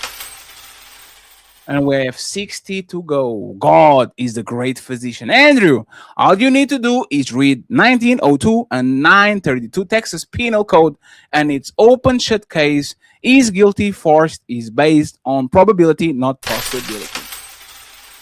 Thank you so much. We have Peaches saying only 11% of the population there is black. 3 black jurors were dismissed because they were teachers, and it conflicts with that case, not racist. Thank you very much. We have another one from Sentinel Isaiah. This panel is mostly a joke, 30 minutes late and still unprepared to debate Andrew. Only person saying anything logical or reasonable is Mr. Fantastic. Would rather see a 1v1 than the panel of vibes. I think we caught him and clipped him several times. If he is Xerxes, we made him bleed. If Andrew Wilson is Xerxes, we definitely made him bleed. And y'all can fanboy all y'all want, but I won't be gaslighted. I won't be gaslighted. Look at him over there. Peace to you, Andrew. Appreciate it. Christ is God. W. Premeditated doesn't mean he drew up a plan like the Italian job. He intended to kill him. That's what that means. And you have to prove it. Prove it. Prove it. John. GQ, yeah, this premise, sentence, and opinion from Rosa is why women should stay out of politics and the justice system in general. Damn. Mac says Roses, keep it up. And Mac's on the 230. Daniel, you have the right to defend yourself. The defense has to be proportional. And we have $50 all from Carl motherfucking.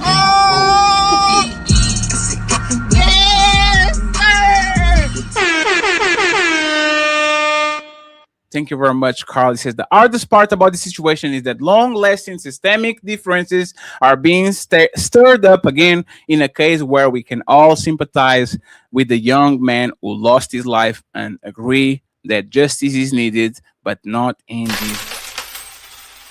Thank you so much. I appreciate you, Carl. Salute to you. We have God is the great physician. I don't think half the whiteness in the trial would be black if Austin was what you said he was. Thank you very much. We have Dr. Dickme. Pause. Alf, this entire panel has been racist since the start. Spare me the pearl clutching, no self-awareness, and soft people. Damn, how did that turn out in the end? John GQ, are y'all really saying there couldn't be any other reason why kids would ask another kid from a different school to leave their tent outside racism? We are saying that is not his job. Gavin, racism is passed down, says the foaming at the mouth racist goat. Man, LMAO. I'm glad that we agree. Tone, A1, 37 years ago, 50 companies own 90% of the US media. Today, 90% of US media is owned by 6 companies: Viacom, News Corp, CBS, Time Warner, and Disney. Appreciate it. We have Sky or not. Didn't Azar say that Andrew is not intelligent because he's white? I argue that he's far more racist than anything Metcalf parent says. There's a claim of genetic superiority. That's a fair assessment, I guess. Lazarus, Carmelo.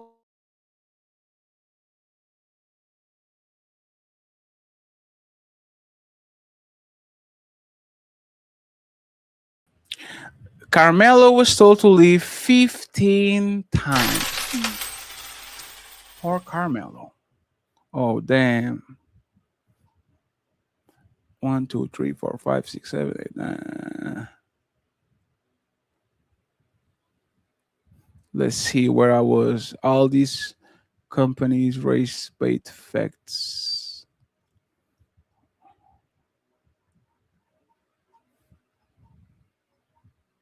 Where are we? Karmelo was. Oh, damn. I might be skipping some super chats, friends. All those companies push rate-based tactics. Damn. Send Myron the link by Chad. Tone A1. All those companies named use race-based The tactics. untouchable empire, baby. Just my 2 cents. No evidence. Austin action were racially motivated. Crimson King says, let Myron up, send him the link. We did. And then we have DJ LV up. A person can watch plenty of YouTube videos of others pushing strangers for no reason. Make it make sense. We can watch folks crash out for no reason. And we have Chad saying, what people tell your kids not to get into confrontations with black kids because we'll tell them to respond with violence. We're the problem? Damn. If we're violent, y'all should know better. Big Ed, why is Andrew avoiding test questions? MC EVT saying hello to the panel in the chat. Untouchable empire, baby. Appreciate you. She's Super Jane Sider says lower your fucking volume. So on. So God is the great physician says it doesn't matter if Austin started it. 932 tells you when you can respond with an alive force. Also, you can say touch me and see what happens with the intent of using a poker versus someone who isn't. John says, GOAT argument is teach your boys to submit to our boys because we're teaching our boys to draw knives at every disagreement. I think his argument was keep your hands to yourself. God is the great physician. Fixing typo, you can say touch me. See what happens with the internet with the intent of using an alive force versus someone who isn't. That's provocation in Texas. We have another one. Through the Fire podcast, TJ's in the building. Says smell the roses. Nothing but support for you. Damn. Shout out to Smell the Roses. And he sends her 5 memberships. The untouchable empire, baby. We got 50 to go. Extended Delta. Karmelo definitely escalated. Even if Austin also did, it wouldn't matter. Austin didn't stab and then claim self-defense. Karmelo did. In 2 weeks, we're going to have another case and we'll see if everybody's consistent. Pseudo signed with the $20. Anthony was under Metcalf team tent. He was not allowed to be there without the without a chauffeur. This is how all track meets go. He was asked to leave and refused. He wasn't approached for no reason. He wasn't being bullied. Supervisors and teachers, friends. MC Evitits, $5. Keep your hands to yourself because unfortunately you could be deleted. You can determine if someone will overreact. We have Bradley. $5. Doctor and GOAT are not intelligent enough for this conversation. This is intelligently painful. Thank you very much. We have Dream, the Dick, me, Dream. I now know why there is so much violence in black high schools. Sensitive and soft people with low impulse control express disproportionate. We're almost there, friends. We almost. Isn't that what Myron did? Go ahead, Fat. I don't know. I think everything they said. Ain't it crazy? I think everything they said it was self-fulfilling. By the end, calm down. Y'all, that comment literally says they're talking about black people and the type of behaviors they can demonstrate. Nobody on the panel was demonstrating that. Except for Myron, the as far as he went up, calling everybody niggas and retarded, then try to blame it. Like you see how he tried to deflect, he tried to blame it on Taz, but he said it first, and Taz responded to him. He had no case, and he tried to deflect. The problem with Fatty is that we're following the timeline, and they don't like it that we're trying to be logical too. They like people just bowing down to them and letting them be right. No, and the thing is, I let him the opportunity to actually, like, he started with the, oh, look at this guy with low IQ. He was calling me foreigner before he got here. Ali, he was insulting me before I got here. Like that, and that's the thing, right? He doesn't know us, but we know him. I know what you're trying to do. That's why, like, hey, everybody, calm down. I know. We know, Fatty. We know. Everybody, they ain't caught up to that yet. We know. We tried our best. No matter what, it still was gonna. It shows that no matter what type of conversation you try to have, they're gonna go there. So, but that's the thing, right? Is if I'm mean to you, you say I'm mean, and there's an excuse for you to do shit. If I'm kind of nice and there's calm down, and everything, I get even treated worse. Low IQ. Friends, I had to fight back. Shout out to all of y'all with the bald spots on the back of your head after you did the transplant. Okay, we don't judge. Yeah, you. I could have sworn he had a transplant. Yeah, he didn't have. Yeah, but he failed. Like, you know, when you do it, he failed. Yeah, he did it too early, and the halo coming back again. Like he's a what the Jewish thing that they put on the head? Hanukkah.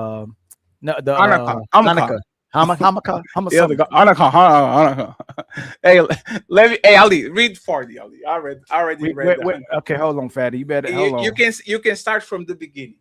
Thank you. Never Lucky Rubber Ducky with the $5 super chat. Thank you. 07N1S1 SB. I don't even know what that means. Greg with the $10 super chat. The Super Crew supporting. Thanks, Fatty. Yeah, thank y'all for supporting, man. Regardless, thank y'all for supporting. Thank you, even if it was the last time that y'all support. Even y'all ain't gonna call y'all people out. Thank y'all for supporting. Yeah, even if it's the last time. But y'all can't just be a cult followers, man. If y'all people do something wrong, call them out. The Christian God tells you to be compassionate with your neighbor. Okay, I'm a foreigner. You can't tell somebody to be Christian, then you allow the person to demonstrate behaviors that's not Christian. Like, you can't tell somebody to be logical, and then they being illogical, and then you can't tell people they niggas. He didn't say it, but Myron did, and you acting like the nigga. Oh no, Ali called us. The first insult that they said was the N word with the R-E-R. Oh Lord, who Myron? Yes. Yeah, Myron. I said, Andrew didn't. No, Andrew had composure the only until thing Andrew did wrong. He co-signed. Andrew co-signed. He co-signed. We're not going to the soft cosign. He soft cosign, and then when you asked him the question, he went somewhere else instead of addressing if Myron did what he did. That's all Andrew did wrong. So he laughed while he was being ignorant. That's all you did. We're not extremists. Tell G with the $5 super chat. All I'm seeing is more separation and division influencing race wars, and not by us. Andrew Thrasher with the $20 super chat. Good evening, panel. Former senior airman Andrew Thrasher here. Those on this panel that say that they stabbing in the heart is a proportional response to being pushed and are morally bankrupt. Y'all need Jesus. You know what the bad thing that Andrew did in bad faith though is thinking that a 17-year-old boy knows where to stab somebody to kill him. And he's gonna say his intent was to kill. Like he doesn't have to prove it. He doesn't have to prove that this kid intended to kill and knew where to put the knife in his heart to kill him as well too. He doesn't have to prove that. He goes, hey, he deserved murder one because it was premeditated. That's the point. You can't prove it. There's nothing that actually you can even prove it because he didn't initiate the thing and he warned. Just leave me alone. Yes. Come on, man. Premeditated, man. He would have came off gate killing him. I'm just gonna stab him. LKO Whack with the $2 super chat. Can you send Myron Gaines the link he wants to join? I think he was procrastinating with joining. Everybody had to show that we threw him the link every single time. I mean, every different direction, and then he finally pulled up. Like Andrew had to do it. He wasn't trying to come up because he knew that was gonna happen. Just my 4 cents. We should debate him. Just my 4 cents with the $5 super chat. In a DV case, isn't the one who assaults first go to jail? Yeah. Keep your answer yourself. It's a basic standard for everybody. And then he flipped when I asked him, is a cop pointing a gun at somebody de-escalation? Is me pointing at somebody that breaks in my house de-escalation? No, you're escalating things. Selective, boy. Shadow the Titan Wasp with the $2 super chat. Texas disparity of force. Much love to you, Shadow. John _ GQ with the $10 super chat. Touching isn't some magic cheat code that allows you to kill someone. I can't trespass and spend an hour with my finger inches from your face saying I'm not touching you and not being an aggressor. It's just funny how a lot of white people, not all white people, are now trying to change the course of what allows you to use stand your ground, fatty. In North Carolina, they'll tell you play stupid games, win stupid prizes. They'll say literally no, it's fuck around and find out. Yes, yeah, fuck around, yeah. But now all of a sudden, hey, just because you get touched doesn't mean you should murder somebody. Oh, really? Okay. Did I read all of that? Yes, my bad. Freezer with five. I'm deleting it. Thank you very much, Freezer. The chief Freezer, 1 second. Thank you very much, Freezer, for the 5 memberships. I appreciate it. The untouchable empire, baby. And then the cheap chimp gifted us with another membership as well. The untouchable empire, baby. And then just my 4 cents with the $2 super chat. What did the first say that was wrong? Nothing. DJ LV Lup with the $5 super chat. Ali, you are contradicting yourself. You said the same about black people, baby mamas, no black fathers in a home. We listen, we judge. No, Ali did not say that. Ali said with the CDC, what black women said as well too. 58% of black men live with their children, and 78% of black men are involved with their children. Ali does say that our women do have children out of wedlock. You can say that as well too. We do have a lot of baby mamas. I do say that, but I don't say that the black fathers are not involved with the kids. They can't be in the house if the woman don't want them in the house. Bradley with the $5 super chat. So by your logic, Karmelo learned to end white people from his parents. Ridiculous argument. Ain't that crazy? I learned nigger and how to be ignorant. Niggas and bitches for my mother and father, but they didn't learn how to be racist from their mother and father. It's crazy. That's literally the point that Karmelo, that Metcalf's dad said. He must learn that from y'all. He criticized the parents. So if he can criticize the parents for what Karmelo did in self-defense, why can't we criticize the kid for what the dad is saying? This is ridiculous. It's so many different sayings, like the apple doesn't fall from the tree. People know the child is typically the reflection of their mother and father, man. But Tali, but I was saying is when we're talking with Andrew and all these Tommy and all these people that are the prove it, fatty. It is, yes. You see what I'm saying? We need to make sure that we don't get into the semantics game. Of course, you get we gotta point it, but we gotta point it out. We gotta point it. Hey, you get the hypocrisy. You get the contradiction. Is rules for me, rules for thee, but not for me. You uphold me to a standard that you don't do yourself, and that's we're accepting your generalizations, but you're telling us to prove the generalizations that you know exist, and then you're having a bad faith argument. Prove that the father taught him to be racist. We already read that one, right? Did I read that one? Yeah, I read that one. Extended Delta with a $5 super chat. The father tried to forgive the next day. They told him to shove it, and black people have terrorized his family since, including multiple swats. Sure. Sure. And he called him a watermelon felon. Yeah, he really tried to apologize and be a good man. Shadow the Titan Wasp with the $5 super chat. The biggest issue is people are not considering Texas law. Lord Geotron with the $2 super chat. I sent you a cash app, my guy. Salute to you. Mick, it was to you? You said your cash app? I ain't get nobody sent me no cash app this show. Nobody sent Ali. We got the goals. We got the goals. Oh, we got the goals though? Okay. Yeah, we got the goals. Mikhail Supreme with the $5 super chat. Whatever happened to settling confrontations with hands? Your young men are afraid to feel pain these days and deal with fists. Go straight to the steel. It's funny, fatty, that the officer Darren can shoot Mike Brown because Mike Brown was so much bigger than him and he got to stand his ground. George Zimmerman got Trayvon was a taller kid, a supposedly kind of bigger kid. George Zimmerman got to shoot him in his chest and stand his ground, right? But the boy can't feel threatened that he's about to get serious bodily harm when the boy is 212 pounds and you're 130 pounds. I fear for your life only applies to certain people. Colors? Oh, now you think America racist? OD_Shalomo with the $5 super chat. They're liars. By this logic, they need to shut up about us putting in work when they call us the N-word, since we live in constant white supremacy. Much love to OD Shalomo.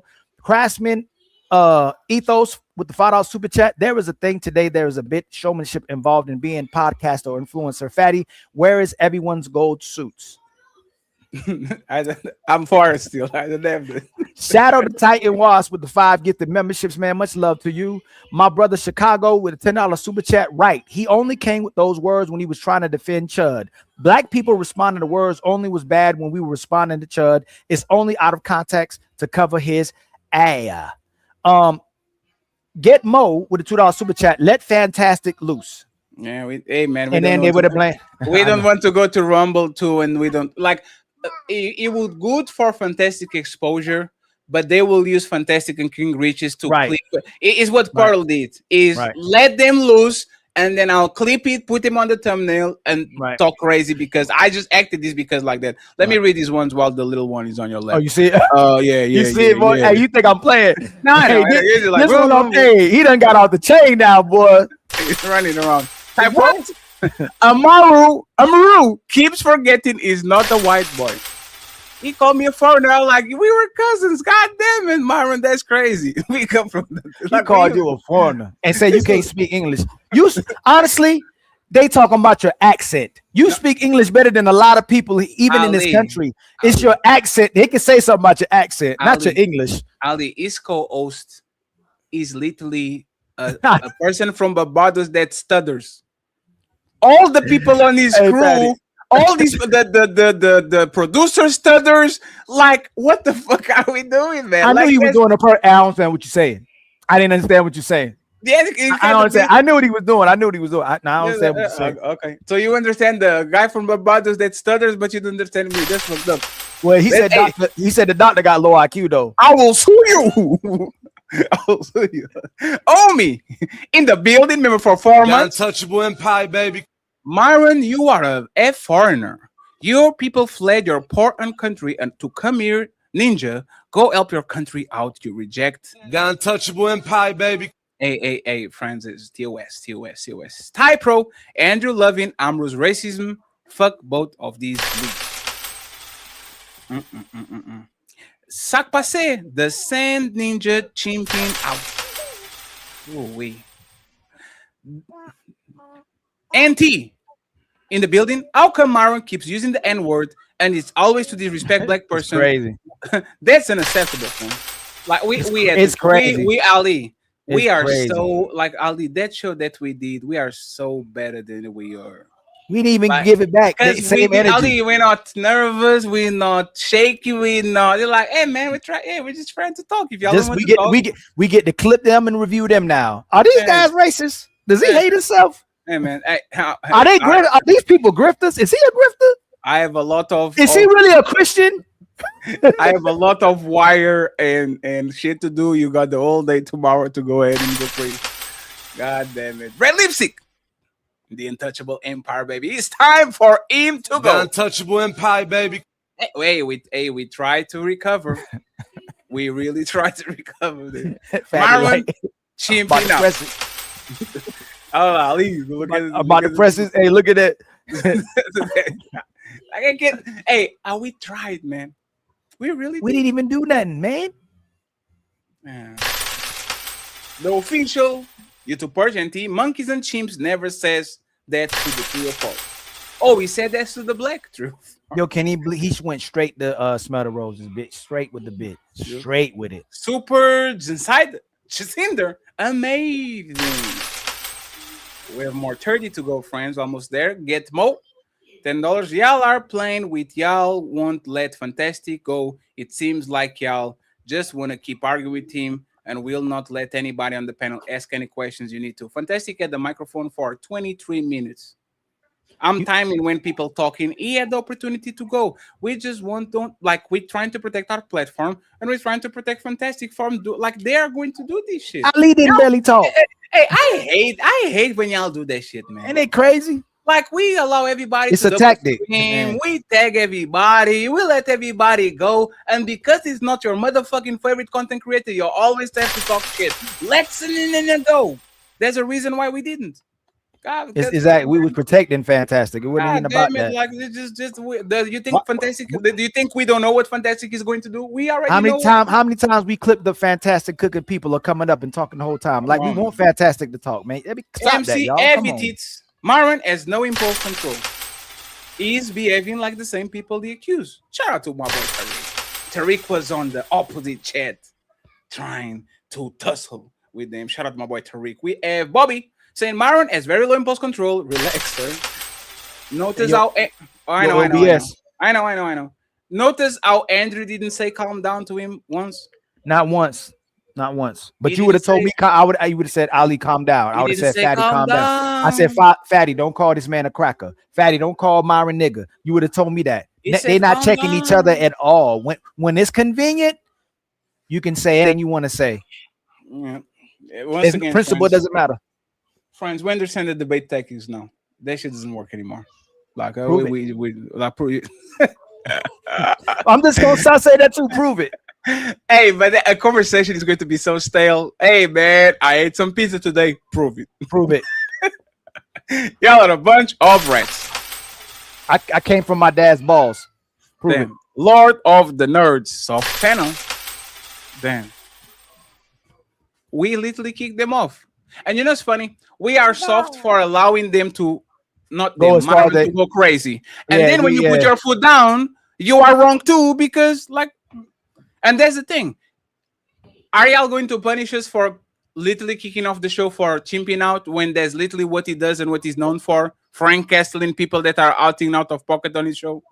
We treated him like he treats his guests. If they're acting up, they get kicked out. Right. MC, technically Myron isn't a foreigner. His parents are, but he was chimping out. We have Peaches. Can't keep your own rules of no muting, chimping out. Who said that we wouldn't mute? Yeah, no, he went too far. Andrew didn't do none of that. He went way too far. He got muted for a reason. He went way too far. Lord of the Nerds, you soft as fuck, no cap. Thank you very much. Why should Andrew mute somebody that's talking over him as he's hosting? Should the host mute somebody that's talking over them? Why y'all be doing that clout chasing stuff, man? And y'all be literally the ones in cults. If I'm talking over the person and they're hosting, I'm wrong. No, it wasn't just because of that. He was acting crazy. He's fucking. Yeah, but I'm just saying, just the whole exactly. Man, play one. How dare you mention his bald spot? He's a halo. You have to respect. 20. We have 20 to go. Genius wouldn't do that to y'all.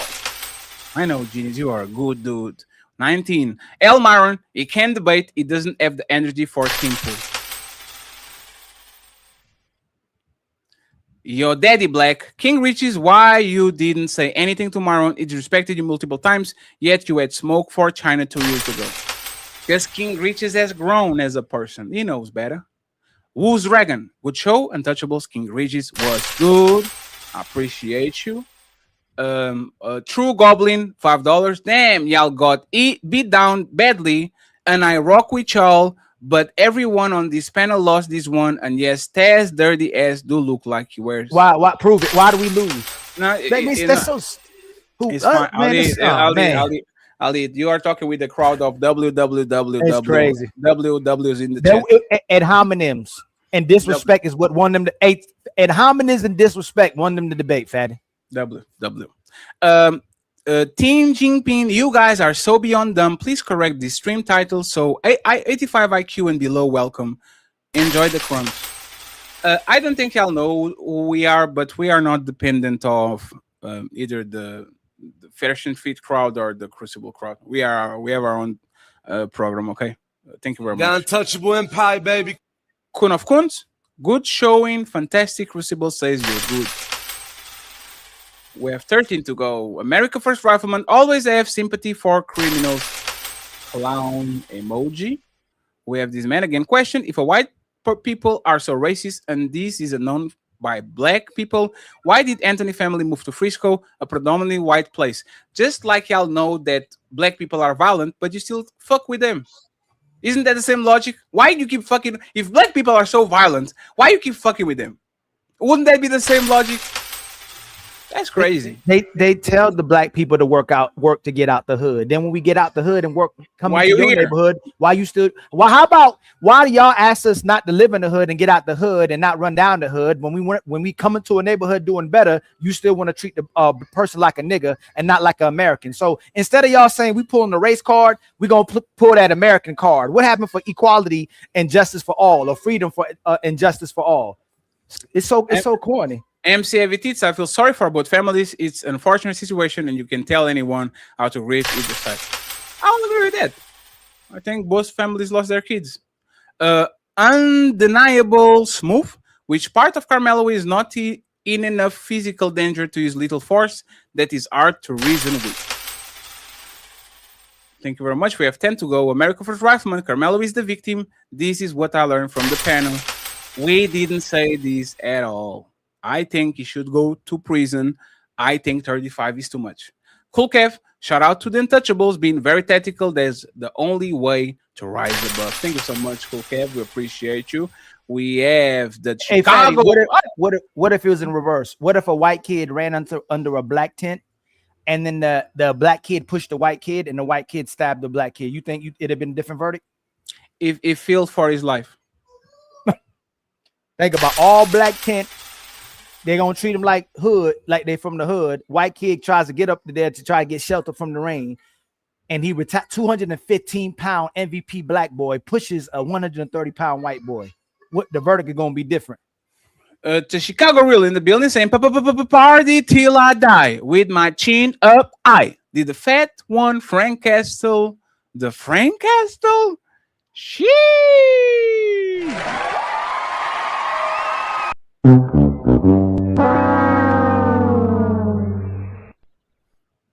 I didn't want to do it. It's just forced my hand. King reaches your daddy black. Hey, good job too, Fatty. I didn't congratulate you too. Good job in controlling yourself and not going Majin. No, you didn't even go out. You were just like whatever. No, it's because he's not a threat to me. So I'm saying he's up there. He's kind of not a threat to me. I tell you, like usually it's like stand up with people that kind of are in the vicinity. You know what I'm saying? This situation, like, what are you? Your name is Fatty. You are a foreigner. Like, okay. Same insults I got on Fight Club 4 years ago. What's going to change? Do better than Eric, at least. You need to pull up and do better than Eric. King Richard, stop being afraid of Amaru Fudul, aka the pegging priest. You can talk about Sneeko, talk about Myron. Stop instigating, sir. We have another one chat. The Titan was Ferry. I want to chat with y'all. Hey, I see you on your own show, brother. We don't do open panels like that, but if Ali does like a pull-up, something show, just pull up. I see you hard working, man. Keep doing your thing. Zero Fallout, $5. I stopped listening to Andrew after CJ wrecked him. Coach been calling him out on his hypocrisies. He should have known. He should have told Myron to calm down. This is what Coach Greg Adams actually mentioned, right? Is the ecclesiastical people. These people should be better than us, man. The Christians and the morals and all that shit. He was being nice. Andrew was being the nicest. Hey, Andrew was being so nice in the messages that we were like, damn, this is weird. He's being so nice. Like Andrew was being so nice. Like, wait, is this an ambush or something? Like he was being the nicest that I ever saw him do. And then Myron comes in. I understand that he has to stay loyal, but please don't project that shit into us. We didn't do nothing wrong. What did they say? The Dindu tribe? I didn't do it. Did you do it, Ali? Nope, but you got him though logically. Hey, Andrew, did he come in here civilly and logic, or did he come in disrespectful? Went straight the whole different kind of way. Started talking about what happened with Karmelo. And we stopped Tez, but we did that's just crazy. Lou, the dude, what's up? Lou says I stopped. Oh, I already read this one. Thank you. No, I stopped supporting Andrew after I heard him say that he would go to Rumble and say the N-word during the debate. Oh, wait. Ooh, wait. What? And then we have God is the great physician. Read 932 penal code, also 1902. All you had to have was the intent to cause serious bodily harm, which resulted in an equivalent force is based on probability, not possibility. You guys are low IQ, so you have to prove it. Prove that he wanted to aim for the R to kill the kid. Just prove it. You might, yeah, you are right. Just prove it. And shout out to my boy JM. Long time no see, Jay. Where you been, Jay? Andrew and his cult are ridiculous. Great show, Toe. Another W for the Empire. The untouchable Empire, baby. Friends, I think we read them all. Okay. Thank you so much for being here. I appreciate y'all. And I see you on Sunday for the infamous ladies first show. Friends, if you want to join the Discord so you can talk shit. Join the Patreon already at 50 members. We started it now. So let's make sure we have fun. I'm sending everybody to Mr. Fantastic. Check Nino Nation if he's coming in late. I appreciate y'all. Team Fatty, Ilkan Ali, and the Untouchables. Signing out without chimping out. Peace. Yeah! Untouchable Empire. 5 p.m. ST. Super panel. Pick up the pace. Let's go. Go. Woo. Ha. Woo. Yeah. We coming in heavy, the super panel ready with Fatty and Ali on the stage. The host, we doing the most. We making the toast of the untouchable empire running the coast. They stepping to us, but they moving too slow. The orchestra hitting, we running the show. The 808s bumping, the violence jumping at 5 p.m. EST. We ready to blow. Andrew Wilson, ready for the smoke. We ain't playing games, no, it ain't a joke.